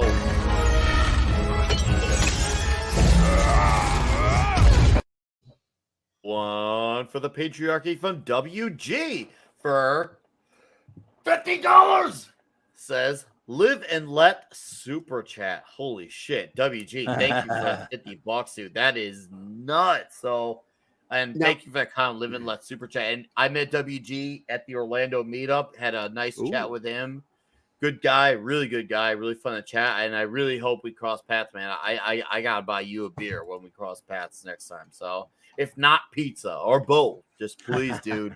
Thank you again for the $50, dude. That is absolutely that's really nuts. nice. Yeah, that's really Shout out to WG. Thank you. Oh, and guys, so I like these guys dressed in the giant condoms. That was creative. That was creative selection, Mark. That was really creative selection of clips because I paused this when she walked off the end of the conveyor. I bet you did. Yeah, she's actually wearing a bathing. She's wearing a bathing suit. Is it? Yes, it is. We're going to see Matt in this one, and then it didn't happen. Like the giant condom costumes, though. It was a bathing suit, though. It was a bathing suit. I was almost going to put Matt there. Was it like those invisible ones? I should have. Yeah. Yeah, it was an invisible suit. Yeah, of course she's Swiss, so she wouldn't care about showing her top off anyway. But she did have something on there, and that I did. Yeah, you put it on super slow mo, didn't you? No, I freeze framed it and walked over to the television, dude. I didn't see anything on top but her. And it's only for a split second, and then that towel goes up strategically to block. Oh, so you think there was something there? All right, I thought it was. I do. I think she had a body covering there, but we'll don't have to have think the so. great Dr. No debate. There we go. They wouldn't go Dr. by the No sense. debate. We're We'll let the- the chat decide. We'll let the chat decide. I'm actually thinking Dr. No nip slip. if as Heels versus Babyface made this movie, it would be called Doctor No No No No No No No No No. Dr. No means no. I do like when Bond walks in and they're offering him like 3 different kinds of cigarettes. That's right. Yeah, 3 different types. That's you can tell Well, the era. they're trying to get they're trying to get comfortable. They want to butter him up, man. It's all about buttering him up. They want to give him lube.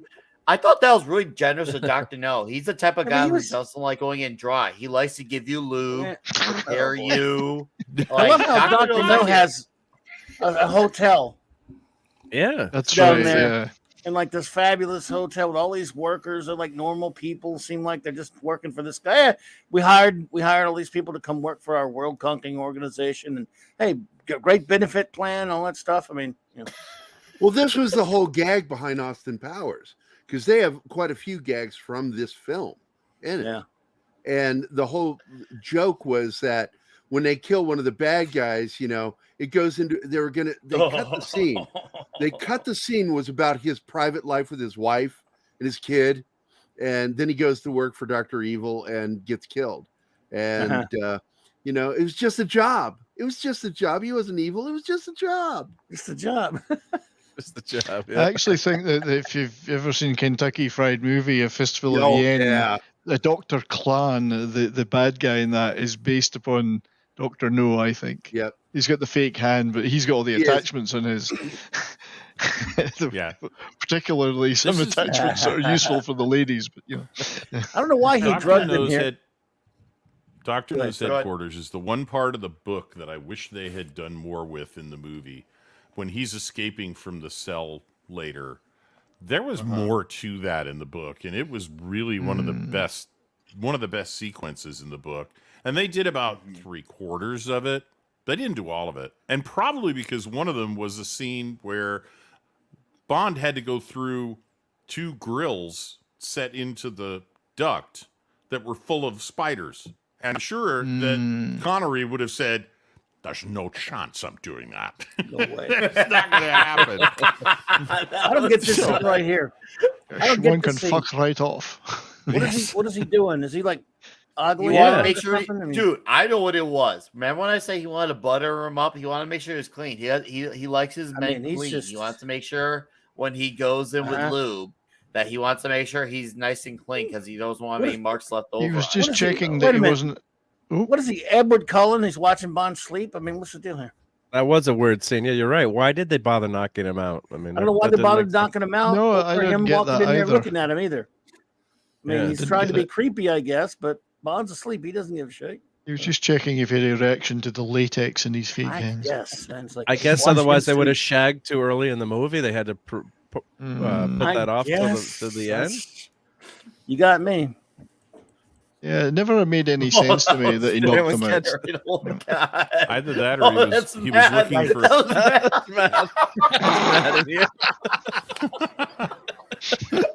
Disturbing. Good Lord.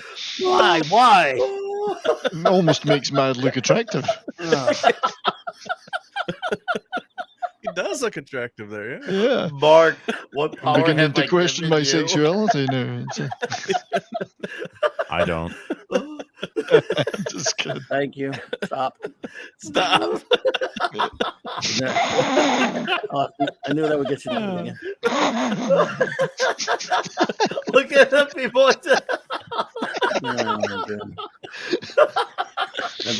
That's a swanky little. Is that Dr. No is just a romantic? He's just a hopeless bisexual romantic. He wanted to butter up Bond. He wants to make sure that he does what he does to him with a slight hint of permission. And then when he diddles him, That's just a back projected aquarium. He's actually thinking. He had a big hand. To fondle those balls, work the back door, and then Chalker's like, "I'm ready for the Lubin." And here we have Dr. No at this point is actually thinking about trying to recruit Bond into Spectre. Right. He does try, doesn't he? Yeah. But here we have something you Great wouldn't get line. away with today. He's playing Joseph Wiseman playing an Asian. Yes, that even though he does say he's half.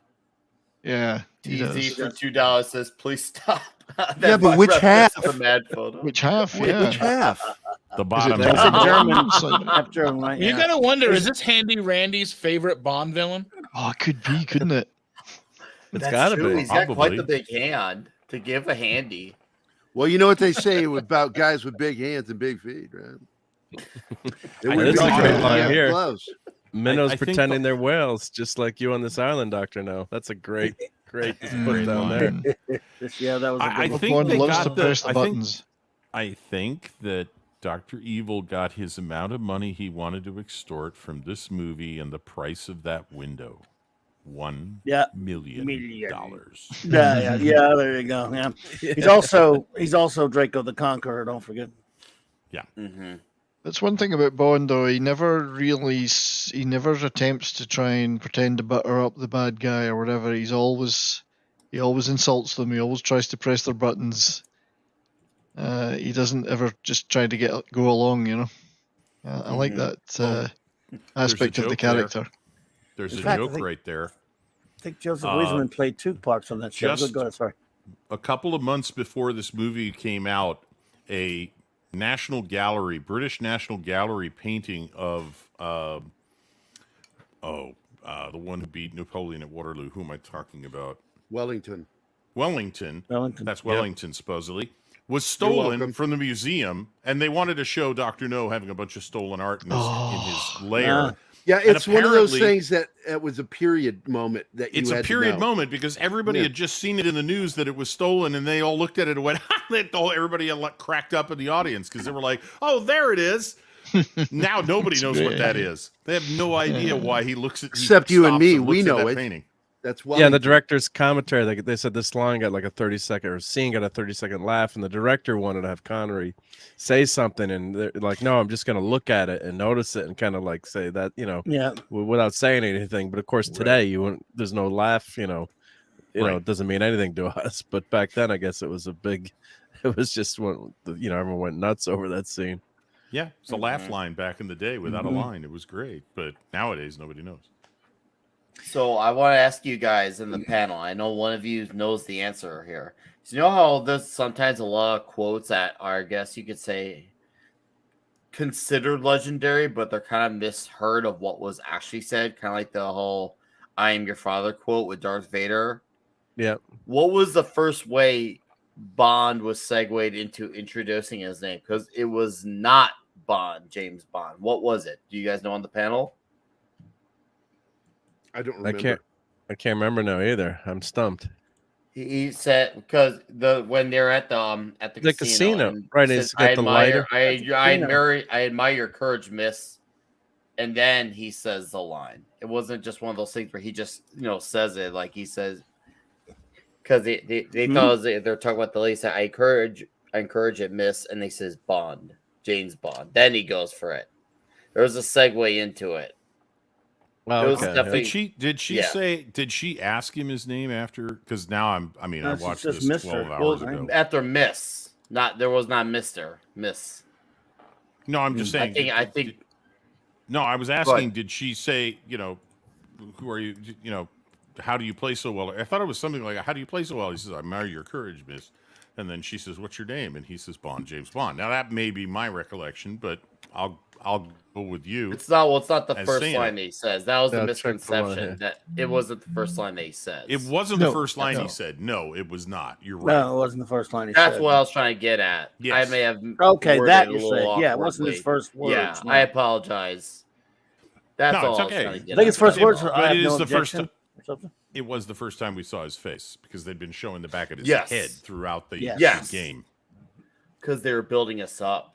And get to look at the let me Connery. point out that game he was playing, which is called Baccarat, which is kind of like It was the Texas Hold'em of the day. That's no, right. actually, it was the blackjack of Europe, and Yes, it's even yeah. more insane than blackjack to play and try and win because it is literally a pure luck game, like a roulette wheel, and you only play it Hey, when Mark, you're rich. we're reading your secret notes. Well, yeah. Yeah. So this is what the line is: "I admire your luck, Mister."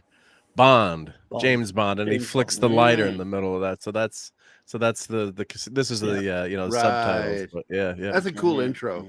That's a cool way to say your name. Enhance Yeah. it with a cigarette lighter. Click. Classic. Everyone's got a cigarette lighter back then. Yep.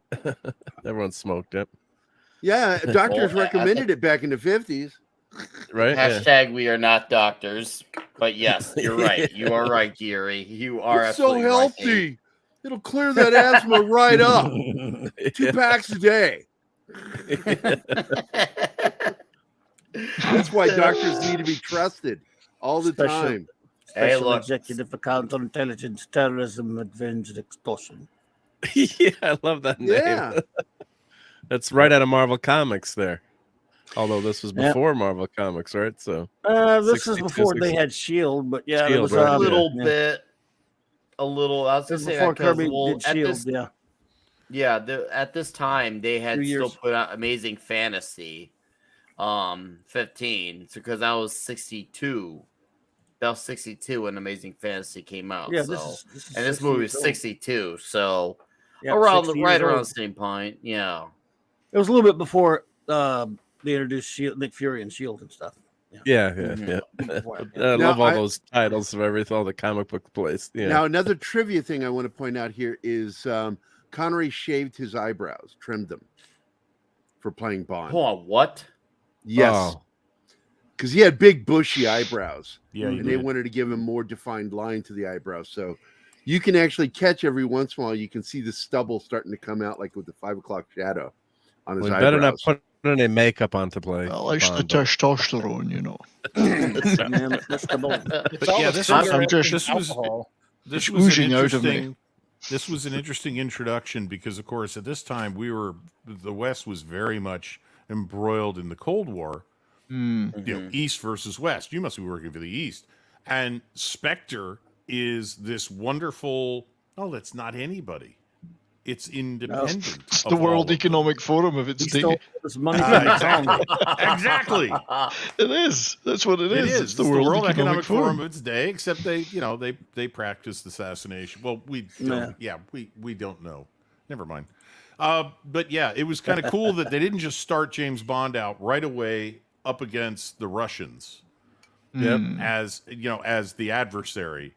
They create, the Spectre is created as what James Bond is going to be fighting for the next roughly 5 movies. Yeah, I think it's a great idea. Yeah. Yes. So okay, I want to see some guesses. Panel and chat. Who was the very, very, very first James Bond? Oh, It was an There you American go. guy. Yeah, don't say it. Don't For say it. CBS. And it was an American guy. CBS Jimmy Playhouse. Bond. Yeah. Jimmy Bond. Yes. Peter Lorre was the villain. Yeah, that's right. Yep, that's TV right. movie. Yep. Yeah. I have that movie. I have it. Someone put it on YouTube, I think. Was it a movie or a TV series? Woody TV Allen. movie. It was a TV TV series special. movie of the Right. week. Ah, right. Yeah. But I've he was never Jimmy seen Bond, and he was American, so he's Yeah, I've never seen Oh it. wow! It's why I we didn't read get a that. Casino Royale all the way back then. Yep. Because they lost the rights to it. Man, they had a lot of rights issues way back then with They all did. these stories. It's just as Seriously. well that didn't take off because I don't want an American Bond. Well, It's the true. problem- It's a British. Hey, we let British guys play Superman and Spider-Man. Come on, man. I mean, the Well, I original get it, Casino- Fuck up, but- Ryan. But Bond is specifically written as Now a look, British secret as agent. British. I'm with you. Hey, look, Robert Downey Jr. As an American shouldn't play Sherlock Holmes either. I'm totally with Yeah. you. Yeah, I'm sorry, he shouldn't. I kind of can see enjoyed it, his Lobby. portrayal, though. I did enjoy Those it. were just silly Well, Guy- Sherlock Holmes movies. They We're were just getting a buddy new cop one. movies. Guy Ritchie did say got another that one? Robert Downey Jr.'s been British working on accent getting a was new better one. than his. It was good. Well, of course, he would say that, wouldn't he?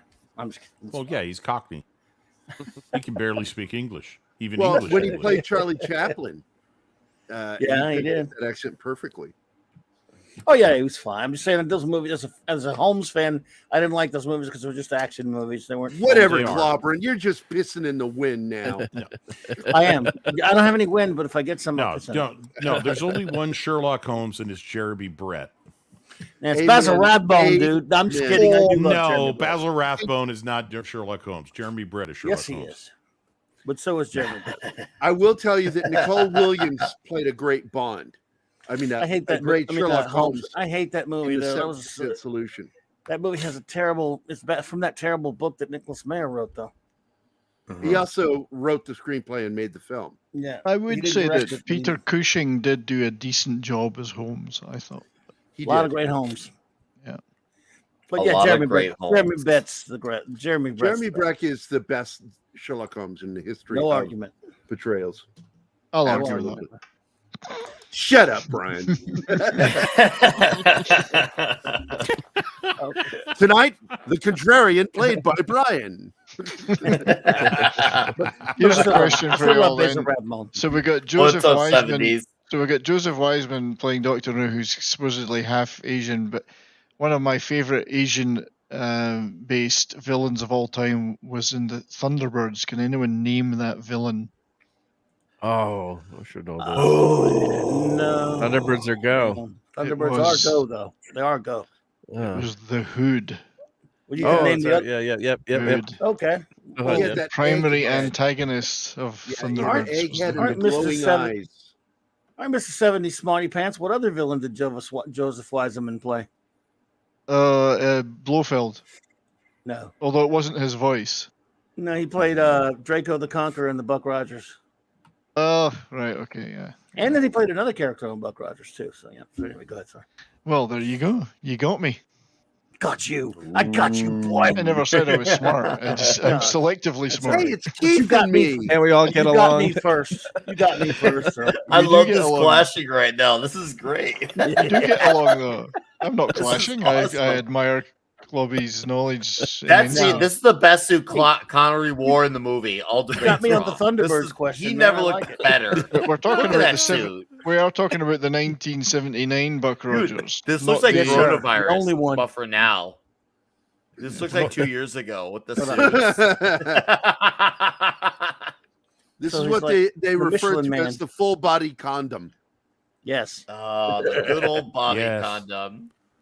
This set design is fantastic too for the 60s. It's just really futuristic. And this is the one that required the most work to build because once again, since this was obviously the movie that was simpler to shoot story wise, they had most of Jamaica to use, so obviously it was a very cheaper set to use. It was mostly one set plus this. This was the set that took the most amount of work to set was Dr. No's evil lair. I miss when villains had their evil layers. It's such a great villain trait. I love the evil. We need evil layers again.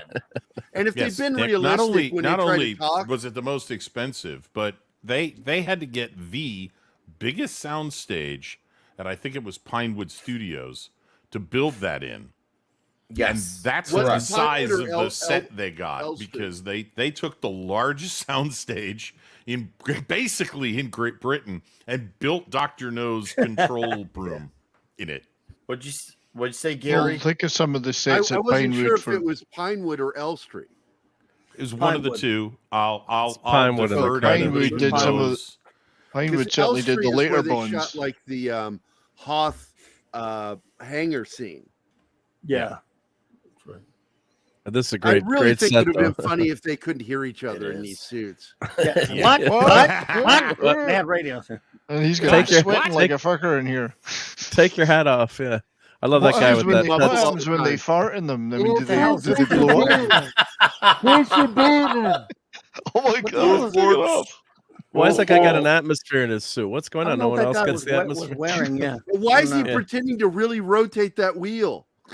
I don't know. It's like, why is his suit so inflated? Dude, what if you don't wear deodorant in those suits? What if you forgot your deodorant and it's hot and sweaty that day? What if you fart in it? That's what I'm saying. Look at the guy to the right of Bond and how puffed out his suit is. It's like, did he have puffy, beans for lunch? You should never have had that curry for lunch. Nice miniature shot. That is good. Yeah. Well, I guess the whole plot line is they're gonna. If you add that you didn't shower that day too, like it's just the perfect storm of smell. Like, oh, So I guess Dr. No is just trying to wreck the Mercury launch here, right? So to set the U.S. back in the space, space program. So Mercury was a precursor for Apollo. So, but why is he doing it? Why? Yeah. Because they don't really talk about it much. I guess he just doesn't like Mercury launches. He just likes to fuck with. He just doesn't like superpowers. spaceships. Yeah, it's like screw that shit. We're not going out in space. Yeah, and so I guess Bond melts down the nuclear reactor here. Isn't Jamaica then uninhabitable for the next 100 years? Or they never really explain what happens here. It's usually a bad idea when a nuclear reactor blows up, right? I mean, it'll be fine. Normally, yes. It'll be fine. Don't worry about it. Fine. It's only the Caribbean. Oh, no. Danger it's level. Island it's on. What should I say that out loud? Sorry. I caught Nick Lobby. Don't know. Hail to drinker. Yeah, right. For real. It'll be fine. His video was really good on where he did his ranking of the James Bonds. I really liked this video on the. I haven't seen that. He ranked the Bonds. You haven't seen it? No, sir. I must watch that. He did that about 6 months ago. Oh yeah, go check that out.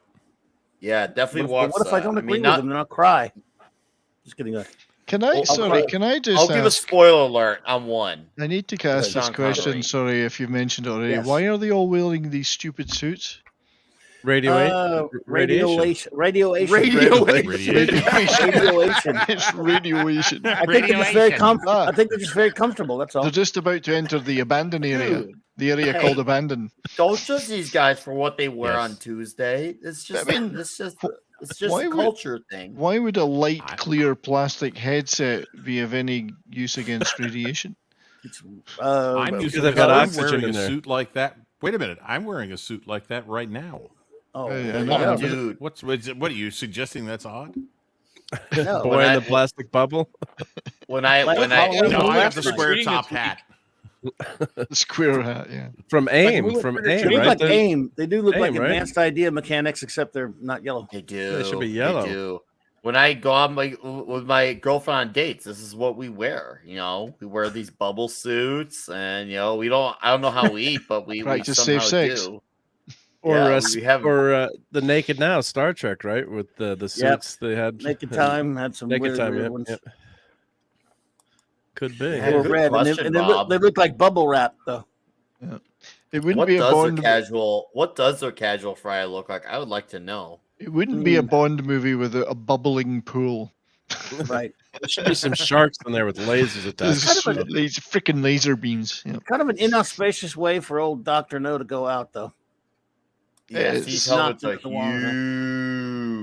They are. Well, they did change it from the book. There's a guy on a conveyor belt in the book. Yes. Dr. No. I can't remember. So I think he dies of shame in the book. And, Still, you've got to hand it to him. You have to hand it to him. Yeah, wouldn't that robotic hand be able to crush the ladder and just squeeze I his was way expecting the fingers to flip off and have guns in them or something. The Terminator. Freaking lasers on them. I love all the scratch marks from his metal hand on the metal. Yeah. Oh, damn. Hot water now. I'm telling you, with those hands, self-pleasuring would have been a bit of an ordeal. There was a lot of Did surgery. you just say he's in hot water now? Sorry, I couldn't help it. No, that was a good joke. That was a good joke. It's bad, I know. Big Tam had to go there. Couldn't resist it. Big Tam. That was My good apologies. coverage. That was really good. I thought that was hilarious. Now there's a It's a scene hot coming rocket. up, dude, that when he grabs this receptionist secretary, watch when he turns with her. He just roughs her up. I mean, Yeah. He jerks that woman around. And I'm like, He oh is my not a God, nice I hope man. she got paid for that. Yeah, Bond is not a nice Scottish fellow. foreplay. Brace yourself, Effie. I'm coming in. Yeah, no, I was going to say Don't make me 70s. give you a That's Southern smacking. foreplay. Sure. Brace yourself, Emmy Lou. Yeah, here we go. This is when he gets in there and he's looking for her. So he roughs up one dude. Yeah, he roughs up one dude. Like, where is she? And he's like, dude, I work in a reactor. I don't know. This is he's now in the spa business. That's the cover for the reactor. Right. Yeah. This is going to be, you're going to see this. Andress. Can't Where's the find her. Andress? And then he goes out in the hallway, beats the shit out of this one dude. There he is. Just remember when we last saw Honey, though, Gary, that he was basically, Dr. No said my boys can go Here it out. is. We're gonna go Here it is. have fun with her. He roughs her up when he turns and walks with her. Yeah. He like yanks her. I actually like the fact that he asks the first guy, "Where's the girl I came in with?" And the guy's thinking, "I don't know who the hell you are. I've never seen you before. Who are you? What girl? Yeah. I just work What's your here. operating number?" I just work here."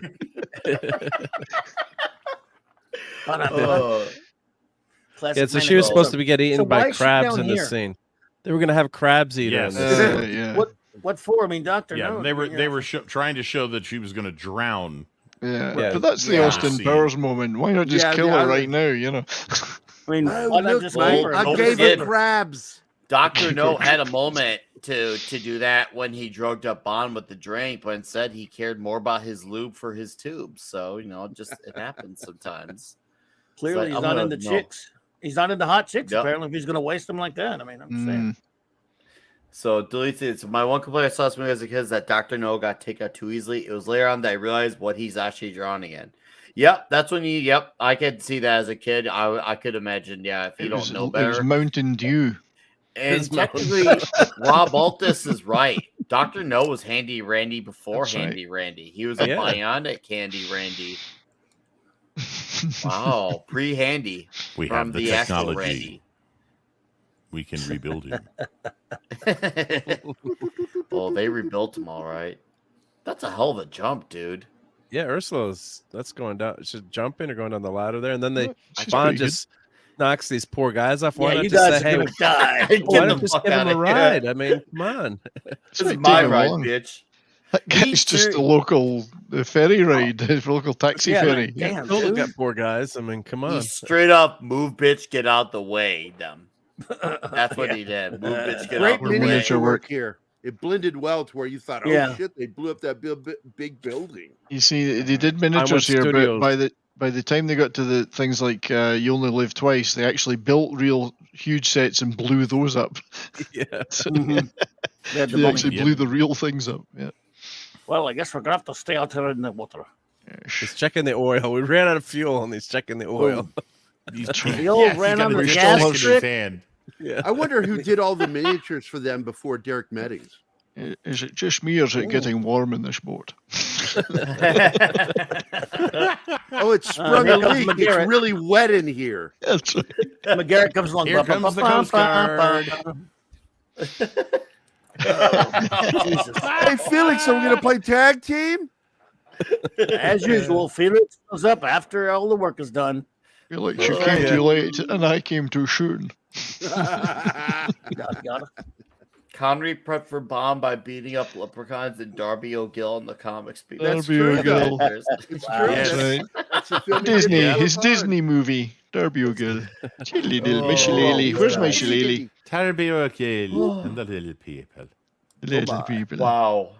Oh, wait, she's That's going to okay. go down on him? What was that? That's what I thought too. I truly thought that. I was like, oh 'Cause wow. And he's the guys sitting are up in gonna the watch. seat, I thought And the then guys she were gonna starts going watch. down, and it's like, what? That's the thing. What? I thought like she was gonna do So- that, and I thought the guys were gonna like watch. I'm like, man, those guys have got some weird fetishes. They wanted a clever Bond ending to this, so they have him let go of the rope, She's and that was going written down. in at the very end. Oh well, where they see, were- he was watching. He was He's watching. watching. Confirmed. Yeah, he's watching. Book He's of Wi-Fi. watching, and Bond's like, "You ain't gonna Oh, watch. look I'll him just down. let the rope go." He was touched. He got touched by it. He's like, oh, I gotta watch. Oh no, he let go of the rope. You bastard! I want to stay close to that. Now, once again, I want to point out that Monty Norman was absolutely fucked by Broccoli and Seltzman Yeah. for writing the James Bond theme, and they didn't pay him shit or give him any royalties. Damn. That sucks. Yeah. So, how long did That's- Bond get out there with Ursula? I mean, did they come right back, or you know? I always wondered what happened. At the Well, end of they this. eventually beached on I know Epstein Island. Felix- Yeah. if I know be back Felix, in an he hour. gave him a half an hour. Yeah. Yeah, I gave him some time, so we'll come back. And Nick is smoking here. Bump, bump, bump, bump, bump, bump. See you later. That's why Bond loves Felix so much, right? To give him a half hour. Yeah. This is why I call him Fap and Felix. Yeah. I love how they put the end. He was a wingman. Yeah. So that's like the end where the balls and the boat was the dick. It was Pinewood Studios. In those good old days It was when there were Pinewood. 8 hours of end credits. Yeah. The credits are 30 seconds. Yeah. Blink and they're gone. Yep. Now they want you to acknowledge who used the bathroom on set, who made the toilet paper. Now it's a whole production. I see those credits now and I go, man, there cannot, no way there were that many people there. So I don't believe it.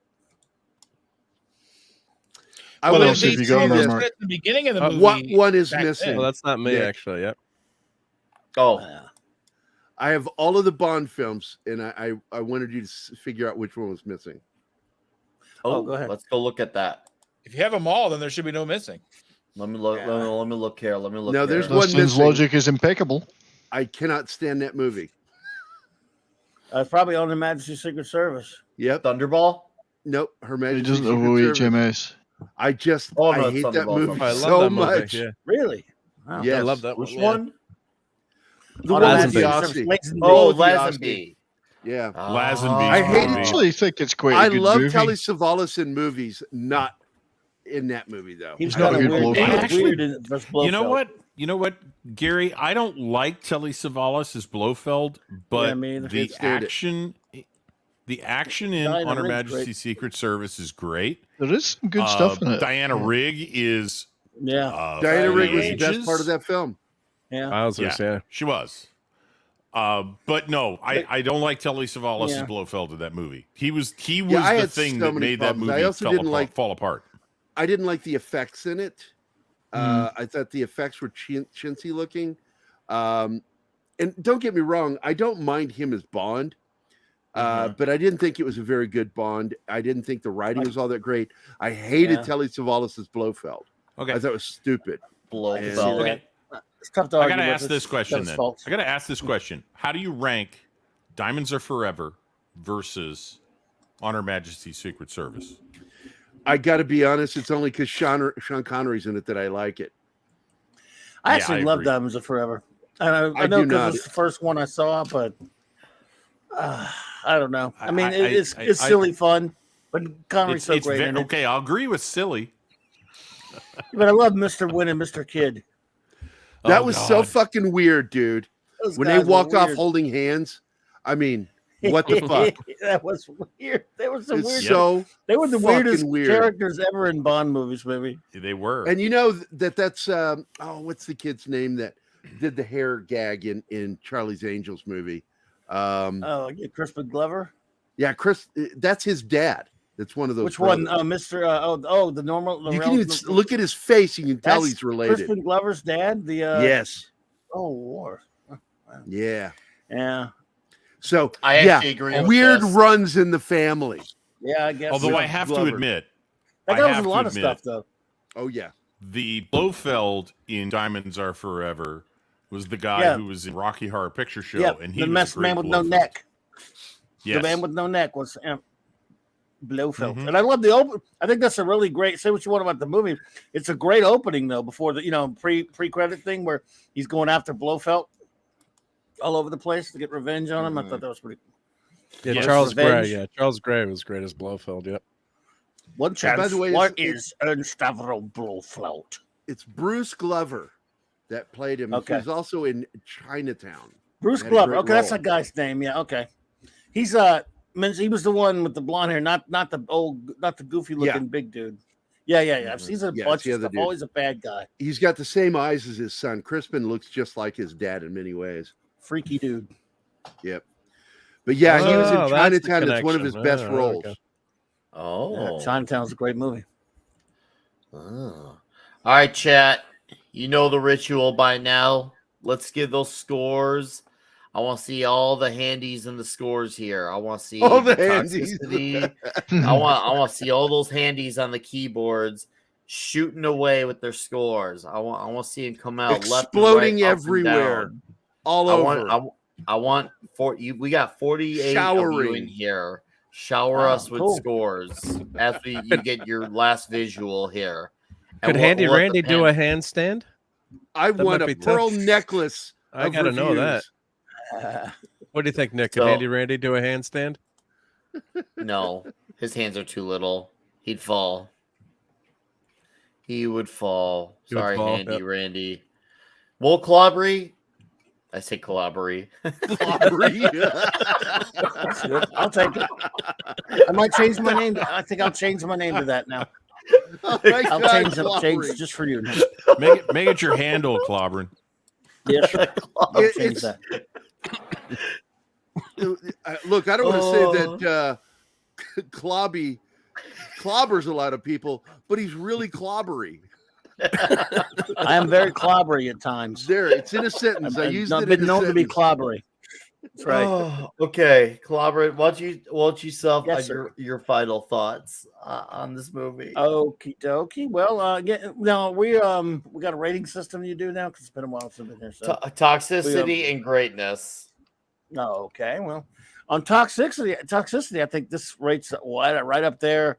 If we're just applying it to all time and not looking at it in any historical context, about almost a 10. It's like a 9.5 or so on the toxicity, maybe a 10 because he is absolutely a rotten bastard, and that's what I love about him. And I think it's pretty high on that scale as a film. I'm a big Bond fan, of course, but I would have to rate this one somewhere around like the 7.5 range. It's good entertainment.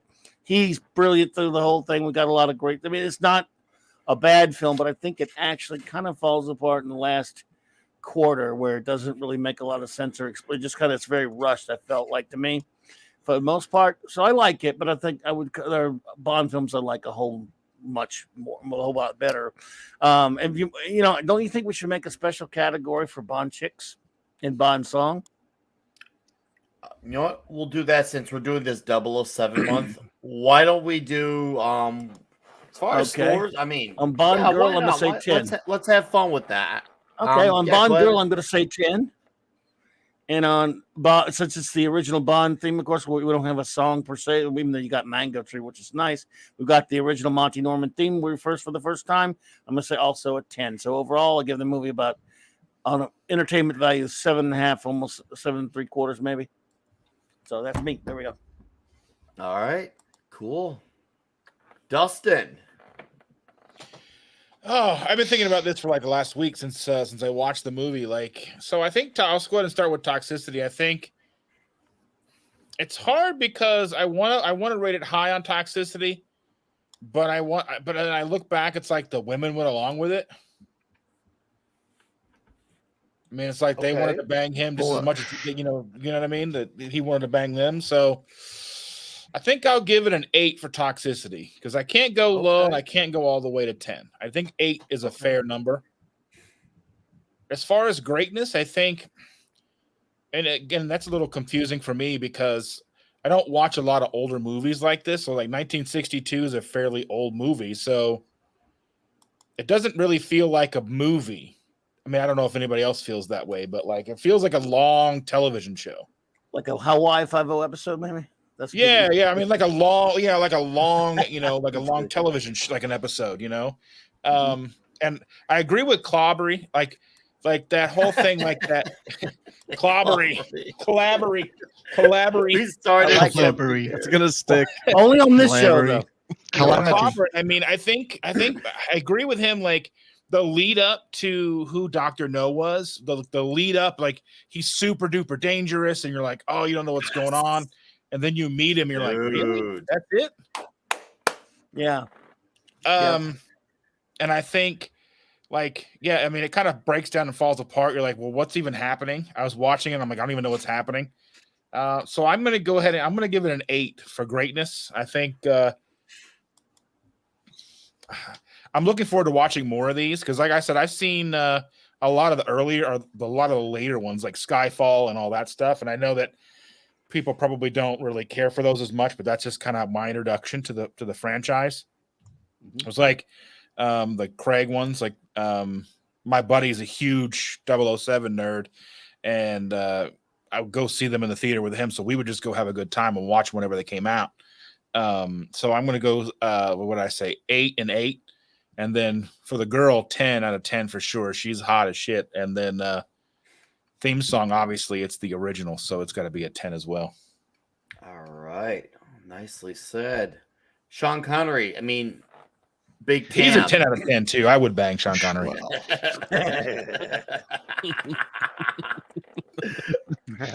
if any of you on this panel say you wouldn't, you're a damn liar. I mean, he's a little musty now, but you know what I mean.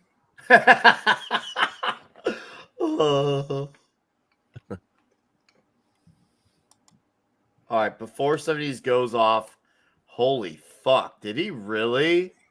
Damn, dude. Wow, that is cool. That is crazy. Nice. Okay, so Jeremy Nice watched shout that video. out, I did not know Nick that. Weiser. That is a cool. hell. That's nice. Wow, Most that's excellent. huge. Guys, Nice. wait for it. Hold on. We got 43 here in the chat. We all gotta say this. That is huge. Does that mean Jeremy's spoken? Jeremy spoke in class today. Yeah. Yeah. All right, 70s. Go ahead and sound Yes, off on well, your... it's like obviously it's just a splendid movie, splendid. Almost as good as Zardoz, in my opinion.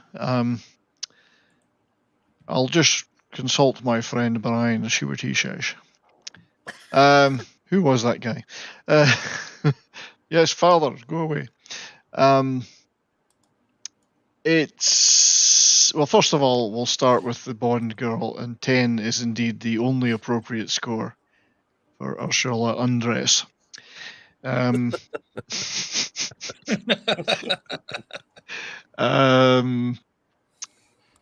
The music, well, regardless of the fact that it doesn't really have a theme song per se, other than the Mango one, the Bond theme, the introduction of one of the most famous themes in history is enough to give that a 10 as well. It is a fabulous, fabulous piece of music, regardless of the squabbling over whose contribution meant the most to the finished product of it.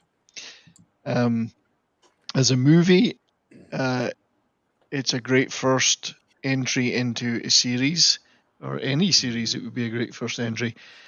It introduces many of the things that we came to expect from Bond movies.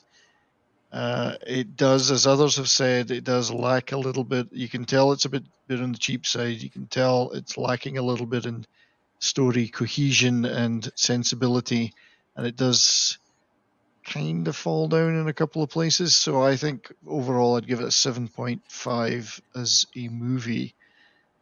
And toxicity, I think there's some good solid toxic stuff in there, so that's an 8 out of 10 for me. But regardless of its failings, I'm very pleased they made it, because look at what we got in the rest of the series afterwards. So I'm glad it exists, and you know, it's movie history. It is movie history. Okay, awesome. Mark. Thank you. Yep. So, yeah, right off the start, this movie nails it with the theme, as everyone said, and those opening credits, and you know the graphic of shooting down the gun barrel. I mean, how classic is that? That you know lives forever. I mean, that's just iconic. And right away, Connery's just Bond. Right at that scene in the casino, that first scene, he nails it, and he's so smooth and cool, and you want to be Sean Connery in this, you know, James Bond in this movie. So right away, the character is just totally tonally perfect, and he's an SOB too, and he's a guy you don't want to cross. So you've got that on the toxic side. You know, you've had your 6. You know, you're gonna buy the farm now. So he's a paid assassin for his government. He's got doesn't have all the cool gadgets and cars just yet, but you can see where this movie falls short. It just sets the whole series up perfectly, and Connery is, a 10 as Bond. I mean, right from the start. So I give this movie a B plus. So it's an 8.5. It's falls apart in the end, like everyone has said. It's not clear what's happening, and the action's not great. And maybe it does seem kind of like a TV movie today. I can kind of see that. But it's just the actors are so good, and Ursula Andress. Did you say Andress? Yeah, just Andress. We're just all saying names wrong. Clobbery time. I just speak my mind. So I'd give her an 11 out of 10. Yeah. So and that scene took him out of the water. How iconic is that scene? You know, with the, wearing the bikini and you know, of course, you know, Tate's Bond is considered such a womanizer, but how powerful does she? You know, she comes out of the water and she's got that big ass knife on her, and she's like, "Stay away from me." And the next scene, she explains how she kills someone with a Black Widow spider who took advantage of her. So, you know, the women in this are pretty strong too. So, yeah, it just classic start to a great series, and where it falls short, I think, you know, Connery, you know, makes this movie work, and you know, there's a lot of great stuff to come. So, you know, if you haven't seen this old movie, you know, it's pretty easy to find. I think Amazon did Amazon buy all the Bond flicks now? Are they going to be they've all got on them all, Amazon now? that's why I watched it. Yeah, so I've got the DVD set that I bought years ago that had every Bond flick. Yeah, I got that one. I got that one just before Blu-rays came out. I was like, but it's still got some great the special features on those discs are fantastic too. But yeah, check this out. It's if you haven't watched it, and keep watching Connery's Bond with us along, you know, during the month. Actually, Mark, you made a good point there. I forgot that this is the movie that made Sean Connery a star, and that in itself is worth something. Yeah. Yeah, because he wasn't getting paid, didn't get paid that well for this movie. Oh, and the other interesting thing, I found the original Criterion collection had the first 3 Bond movies, and they had director's cuts that they demanded be pulled. So I put the laser disc. So I put that in the chat right now again too. So you can. What I did too, I played the movie and listened to the original director talking about the movie. So you can load that on the interwebs. Let me dig that up from Twitter, and I'll put that in the chat. I'd like to know what that is. I'd like to watch that. Yeah, so it's a fun way to learn a lot about the movie. So and you can't get it anymore too. They wanted it scrubbed, so it's but thanks to the power of the internet, it's still available. So I'll throw that article in the chat right now. I read that article. I didn't see anything in there that seemed too didn't seem any too risque, like why they would pull it. But I'm guessing there's probably more in there than It was strange at or I guess they're just control freaks. I'm guessing the broccoli. So, but yeah, it's a great movie. All right. Well stated, Mark. Thank you, sir. Thank you. All right, Gerry. Oh, that's me. It's you. So I wrote it down. You can read it in private chat what I said, but I was going to add something else to it. Was say what you were going to say in the private chat, and then give the chat an exclusive. Yeah, so I definitely give this like a 7 as far as a Bond film goes. And I agree, man. It really does have that low budget feel to it in a lot of stuff within the film, and it has some of the worst editing of the Bond films. But Connery absolutely lays it on thick. He had to sell himself as Bond, and he did in this film.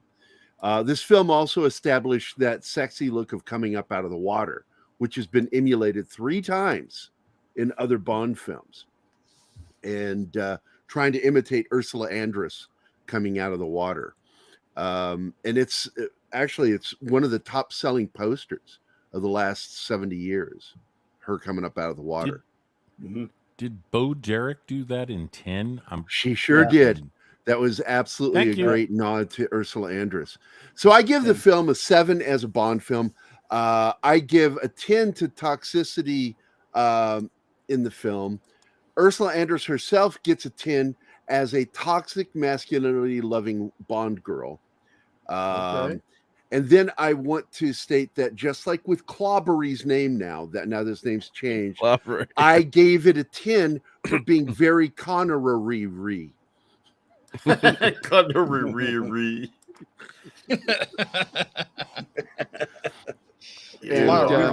Gerry. You are awesome, Gerry. Thank you. You're awesome, Nick. No, you're awesome. I'll give Nick a 10 out of 10. I'm going to stop. I'm not crying. You're crying. You're crying. Overall, 7.8. Toxicity sent from the great Vince Womack.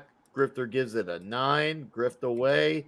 Michael Carney gives it an 8. Thank you, Michael Carney. Inverse Opinion, great name. Overall 8. Toxicity 7. Das Wolfen, greatness 8.5. Toxicity 9. Bruce Lombardo, the Dix Division, overall 8. Toxicity 9. Deleted scenes, overall and Toxicity 7 for 7. Keely Chow, overall 9. Toxicity 10. Woo. Toxicity 10, overall 8. Handy Randy 0 from D-Bud. Fat Elvis, overall 9.0. Toxicity 10. Radioactivity, overall 8.5. Toxicity around 9.5 by Jay Sanders by 1960s. Standard 0. That's true. E. Clay Tomasin, 6 overall, 7 toxicity. Bush McFadden, 8 out of 10 overall, 7 out of 10 crabs on Ursula for toxicity. Rob Altus, toxicity 8.5. Handy Randy, 6.6 overall, 8.5. Dragon Bricks, Dr. No, 7.5 out of 10, toxicity 9. TZ, 8 out of 8. Joe's Atmosphere, toxicity 9. Greatness, 8 out of 10. And we'll do Kal-El, greatness, 8 out of 10. Toxicity, 10. So we'll get to the rest of them after we do Richard. Nice. So, Richard, go ahead and sign off on yours, man. All right. So, the first Bond movie, which wasn't the first Bond novel, is still a movie I like, but like I said, I consider it to be prototypical. This is figuring out Bond, not Sean Connery figured out Bond in this movie, so he knew who Bond was. I'm not sure anybody else knew who Bond was when this movie wrapped. So, as a Bond film, I'm going to give this an 8.0 because I know of plenty of Bond films I would rate lower and a couple I would rate higher. And in movies in general, I'd only put this at about a 7.0. For toxicity, Bond manhandles women. He expects them to fall at his feet. He expects them to take all their clothes off, jump into bed. And they do, which jacks up the toxicity to 9.5. And the Bond girl, sorry, Ursula Andress doesn't have enough curves for me. She was a Twiggy model of the early 60s. So I'm going to give her a 7.0 because we're going to talk about more Bond movies, and I will have higher ratings for Bond girls than Ursula Andress. Red shirt, nice, dude. Well, I'm looking at we have a pretty adventurous next several weeks, so that's gonna be a fucking awesome to hear, man. I'm looking forward to it, dude. Hell yeah, that's what's up. All right, Sentient Dildo, Toxicity 34.5 out of 69 bullet bras. Greatness 7.5 10 Bonds chest rugs. Phantom Outsider. The movie gets 8 toxicity, 8 overall toxicity. And Nick murdering Mark D with a C after Mark went off and got fit is off the charts. Extremely cool and gratuitous. Phantom Outsider. Joe's Atmosphere, Ursula 11 out of 10. Fat Evils, Bond Girl 10. Villain 7. Vince revised score overall 7.8, toxicity 7, Bond Girl 8. Oh, Jacob Ironside 8, toxicity 10. All right, Radioactive Bond theme 10 for its iconic sound. Bond Girl 8.59, Bond Villain 6, and then Sentient Dildo 34.5, 69 Ursula's Clams, Greatness 7.5, 10 Bonds. Oh, we did that one. Okay, anyways, so yeah. For me, I'm gonna go with probably around 8.3 for the movie. Obviously, very instant, recognizable score right off the bat, and I could see where Dustin's cover as it looking like a movie that could premiered on like TV. But dude, you got some great ass one-liners in here. Seriously, so many great lines in here and Doc knows he's a goofy villain, but I love goofy villains, so I love him. And you just get the whole gist of what James Bond is all about. And his challenges aren't the most challenging, but he definitely has some serious adversity, especially going through the tunnels and not trying to burn his hands off. So I thought he was freaking awesome. And of course, he has some super alpha moves he makes, from the ladies to killing dudes in cold blood. Like, I love this movie. So for me, toxicity, I'm going to say probably around 7.5, actually. So that's where I'm going to rank the toxicity is 7.5, because even for its time, what's to come in the next few years is far more so of it. So yeah, overall though, still enjoy the hell out of this movie. So yes, anyways, that guys was Dr. No. And next week we will be taking Toxic Tuesday off because 1 week from today is the midterm elections. So probably not the best day to be doing a show like this with that all going on. So it'll give everyone a week off too, so it works out. But we'll be back in 2 weeks from right now, and we will be coming back with, well, this shouldn't be shocking here, from Russia with Love. So we'll be talking from Russia with Love. It'll be fantastic. And until then, this week we got everything else. So we'll let our gentlemen plug their shows. And before I do, I just want to say thank you to the chat. Seriously, thank you all. And thank you for the super chatters, the ones with the direct donations, you as well. Shout out to the mods. Okay, thank you, sir. I saw you out there. I appreciate it. Little Legion of Memers, Magic Poop and the Lovely Sherry. Fucking awesome and hilarious with the memes. Saw a few new faces as well. Thank you for trying out the show. Hopefully you like what you saw, and please come back. And for the usual supporters, guys, you fucking rule. Seriously. I know I say a lot, but I truly do mean that. So keep ruling, keep being awesome. And the ones I met in person, I want to rule in person with you. For the ones who I've yet to meet, we're going to be huge one day. So until then, we're going to plug in the channels. We'll start off with Mark. All right. Thank Mark you for C having with me. the D. Yeah, let me turn the camera on to see my ugly mug. But yeah, as you can see, a lot of toys in the background. So I've been doing a bunch of shorts and quick reviews. So I then remembers this toy. This is from Spider-Man and his amazing friends. That was like a preschool toy line. And I don't know, my kids insisted I buy like every toy in that line for them when they were like 5 years old, 6 years old. So of course now they don't want them anymore. So they're in my office. But yeah, so check out my channel. Just always have a lot of fun on Tuesday night hanging out with you guys. And yeah, it was a great toxic start to the week. So appreciate it. And for some reason, I can't log into YouTube right now. Something's going on. So that's why I'm not in the chat. But if someone wants to post all the links to all our YouTube channels. has been doing some updates, dude. Yeah, so I can't log into my my account right now, which is really weird. But I don't know if anyone else has been having problems. But it's been a strange week for Instagram and YouTube, and we'll see. But yeah, give me a call on that Wolverine phone back there. I just did a quick video on that, and that big box is I'm gonna have to do an unboxing of the World Devourer back there because that ended up at my house. So I don't know how the hell I'm going to fit this in this little office, but we'll have to hang Galactus from the ceiling. But Yeah. I got to do a review on that guy soon with Clobbery. Wait a minute now. No. Gerry is the only one that gets to say Clobbery. Okay. I'm making that rule right now. Since I have a special name for him, he has a special name for me. Everybody else is Clobby. Okay. I don't want to get clobbered. Or would you get Clobber. clobbered? Clobbered. Sure. Yep. But thank you, everyone. No, thank you, sir. So, guys, yeah, please, if you haven't, do sub to Mark D with a C. We'll get his channel plugged in the chat. Or if you want to, just look at the description. I have every guys' names. I have their names all tagged.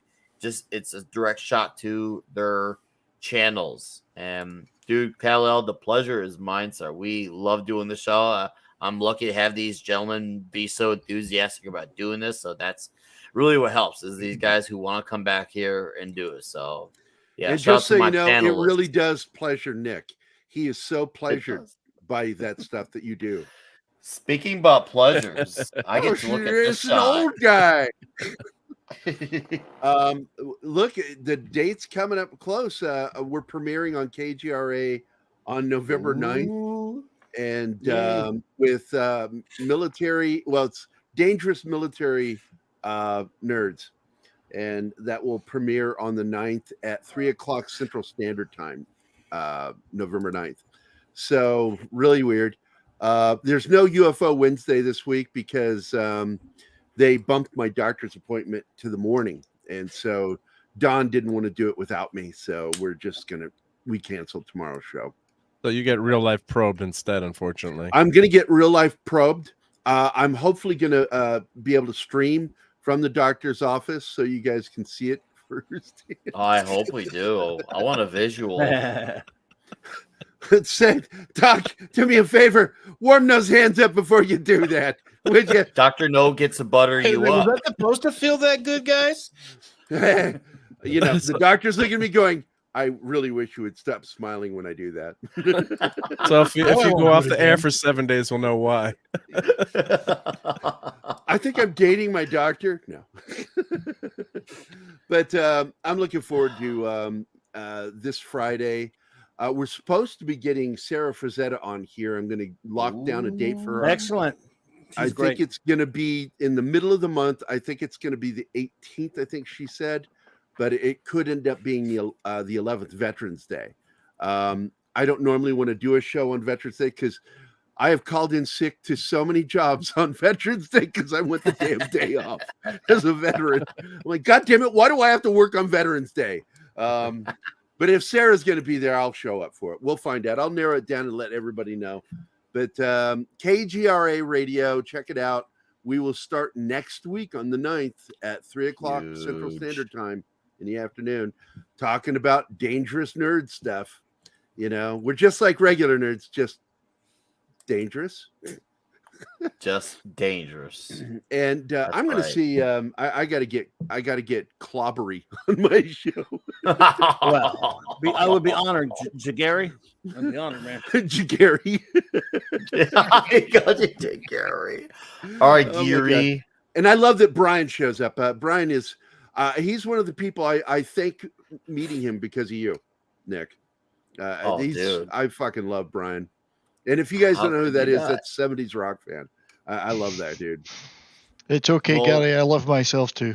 I know. I've watched you. You let me watch a few times. All right, get off of me. Go to somebody else now. But I like the. By the way, 70s. By the way, 70s and Nick. Gary hates you for having introduced me to him. So just so you know. Be seeing you, buddy. I love you. All right, Dustin. Thank you, God, Jesus Christ. Oh, sorry. From one ugly person to another. All right. Nonsense. All right. Keto Simple is my channel. You can see us do product reviews. I walk through random stores and film shit. I just put up a Five Below video today. If anybody's interested, it's 23 seconds at the time. I got kicked out for doing that at a porn store. Yeah, I can see that. But we do product reviews, we do cooking, we do all that fun stuff. We're funny. Yeah, just you know, I love the chat. You guys are awesome. The panel. I couldn't pick a better group of people to hang out with every Tuesday night. And Nick, thank you, man. Awesome. No, thank you, dude. This somehow this has been a gift that's kept on giving. So when we come back in 2 weeks, it'll be glorious. It'll All be right, from my Russia friend. with love. Yes, from Russia with love. It's gonna be amazing. All right, dude. Thank you very much. Red shirt. Red shirt. Well, I have a channel that basically has links to people who do this better than I do because I don't really do it other than as a guest. Thank you again, Nick, for extending your invitation. I'll probably most of the time I'm on whatever cast Wednesdays with Wes Moody, and I'm always on the MFR Cocktail Lounge on Fridays after Friday Night Tights because Eric K won't let me go early. So I have to wait till it's over. But thank you again, Nick. And it's been a pleasure. Chat, you've been awesome. And this has been a great one. And I am looking forward to more Sean Connery Bond films as we go through November. This is going to be great. Dude, yeah. No, it's going to be fantastic. Thank you, sir. All right. Appreciate it. Love doing this show with you. Been definitely become one of the great mainstays of the show. And I'm glad to have you on here as much as I can. Until then, sir, I'm sure I'll see you around a few times between now and 2 weeks. So you stay huge, my friend. All right. You too. And the man who had such a big falling out with his wife that he got to be thrown out in the basement, and now probably stuck there. I have this big, beautiful basement in this new house, and once I get it sorted out, it's going to be the greatest thing ever. Trust me. This bit behind me here is going to be awesome. So, but right now it's all boxes and crap lying around, and We'll get it your was an place epic sorted out move. so we had can an talk epic about those move. Black Sabbath remasters. Well, we're going to do that, man. Absolutely, yes. In a day or two, I'll have my studio gear set back up again and proper mic and everything. So, but thanks, Nick, for doing this and for doing the Bond stuff. It's a fantastic idea, and I really enjoyed that. I'm certainly looking forward to the rest of them. And Gary, yes, I do love you, and I mean in the biblical sense. So, Oh shit! There will be a lot of begatting going on. Gnashing of teeth. Confession time. And so, love you, brother. So thanks to the chat, because they were absolutely on fire tonight. Not that they're not always great, but indeed. The trouble with that one is you never know who's the top and the bottom there. But I'm a power bottom. There's but yeah, chat were absolutely on fire tonight. Fantastic. It was really good. Yeah, my channel, I mean, I haven't been doing much over the weekend, although just before I moved, I was exploring the world of YouTube Shorts with some surprisingly positive results, I have to say. So make more of those. They're simple, easy, and you can. Literally, one of my videos was about me, all my shorts laid out, and I was just filming my shorts. I said, "Here's some YouTube shorts," and I got 2,000 viewers on that one. So you know, You went right where my brain was. Yeah, so your shorts are pretty long. Yeah, exactly. I guess Just some long spending 2 days making a video and having 30 people watch it was the wrong way to go. But Guys, we're the Bros movie that's actually good. That's different. Yeah. So Brian, I'm gaming the YouTube system now. Imagine Brian, how much your just underwear will let you get know. 70s if you do that. Well, Yeah, I exactly. should go that far. That's yeah. hold on. That's 70s underwear model. Oh, it's 20,000, 200,000 views, undoubtedly. What you I need, don't know if I've Brian, got a camera, with a wide enough focus to wide do that. enough lens. What you Yeah. need to do is do one also about like cutoffs that go all the way to the ankles, to where you debate whether are they shorts or are they high waters. Well, that's right. And then, of course, are ankles sexy or not? Ankles are not sexy. In the Victorian era, they were very sexy. Cankles are pretty cute. So I will be getting back to getting some proper work done on my channel soon. Now that I'm in this movie's over, and it's going to be good. I got lots of plans. Starting with anyway, stuff You're will breaking Nick. You're breaking him. You know, you're all giving me some great ideas for videos, so we'll see what happens. Shorts. I'll get my collection of novelty underwear out. Simpsons, Family Guy, you know, that kind of stuff. Anyway, I'll probably be on Midnight's Edge After Dark on Thursday, and then Foulball on Friday, and my own live show next Monday, which I'm debating on whether there should even be a topic now. We should just get on there and do some bullshit. So, but there's lots of plans for 4 shows. hours. Well, I know you can't hold your bladder more than 20 minutes now. That's age, doesn't it? Age.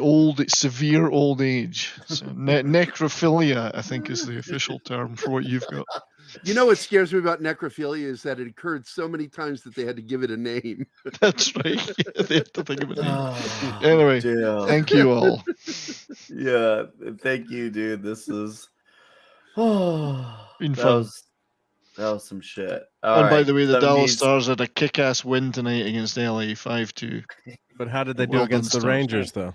I've never heard of the Rangers. Who are they? Wasn't it 6-3? No idea who they are.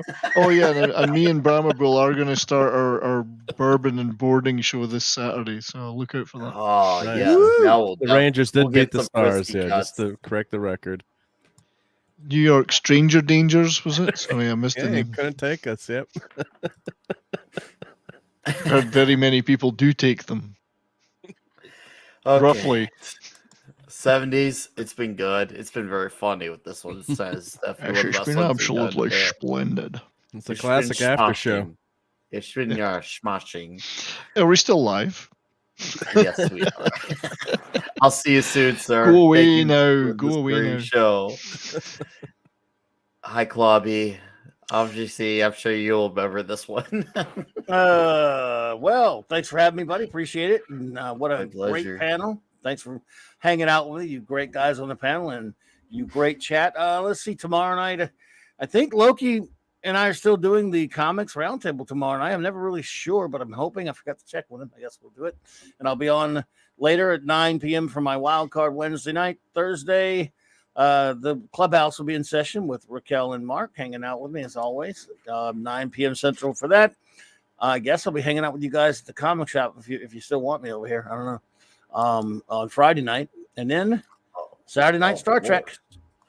Saturday night Star Trek. I will be we're reviewing all of Deep Space Nine. Raquel and I, 9 p.m. Central Standard Time, and then Sunday I'll be hanging out with that Mark D with the C character on his channel with the geekery, I guess. Thank you for mentioning if that. I'm still invited. Oh, you're always invited. No show without you. So but plus anyway, you have the keys to my StreamYard anyway, so you could do the show without me. I can't. Yeah, I can't add my. I can too. I can sneak in there anytime. That's right. Yeah, I got that. We gotta have the link though, so that's something. Yeah. So anyway, thanks. This has been great fun, Nick. And I appreciate being a guest tonight, and I hope to come back again one of these days and hang out. You will. Oh, you will. So this ain't gonna be the last time. That's a promise. And of course, I'll see you in a few days for the comic shop show, yes, sir. Buddy. Yeah, buddy. And good to see Gerry again, man. Hey, buddy. Hey, man. Care, all right, guys. And all my other friends. Yes, sir. Go for it, Nicholas. It's Anyways, been fun. This would be a bad moment to We'll laugh. be back in 2 weeks for From Russia with Love. Next week, midterms. I'll be hanging out with Comics Division. We're gonna be doing midterm show on his channel, so that will be fun. Tune into that. Of course, I'll be on the comic shop. That'll be back open for business this Friday night, and I'll have a solo show as well. Again, people seem to like the solo show, so we'll do it again, and we'll elaborate further on the Orlando happening.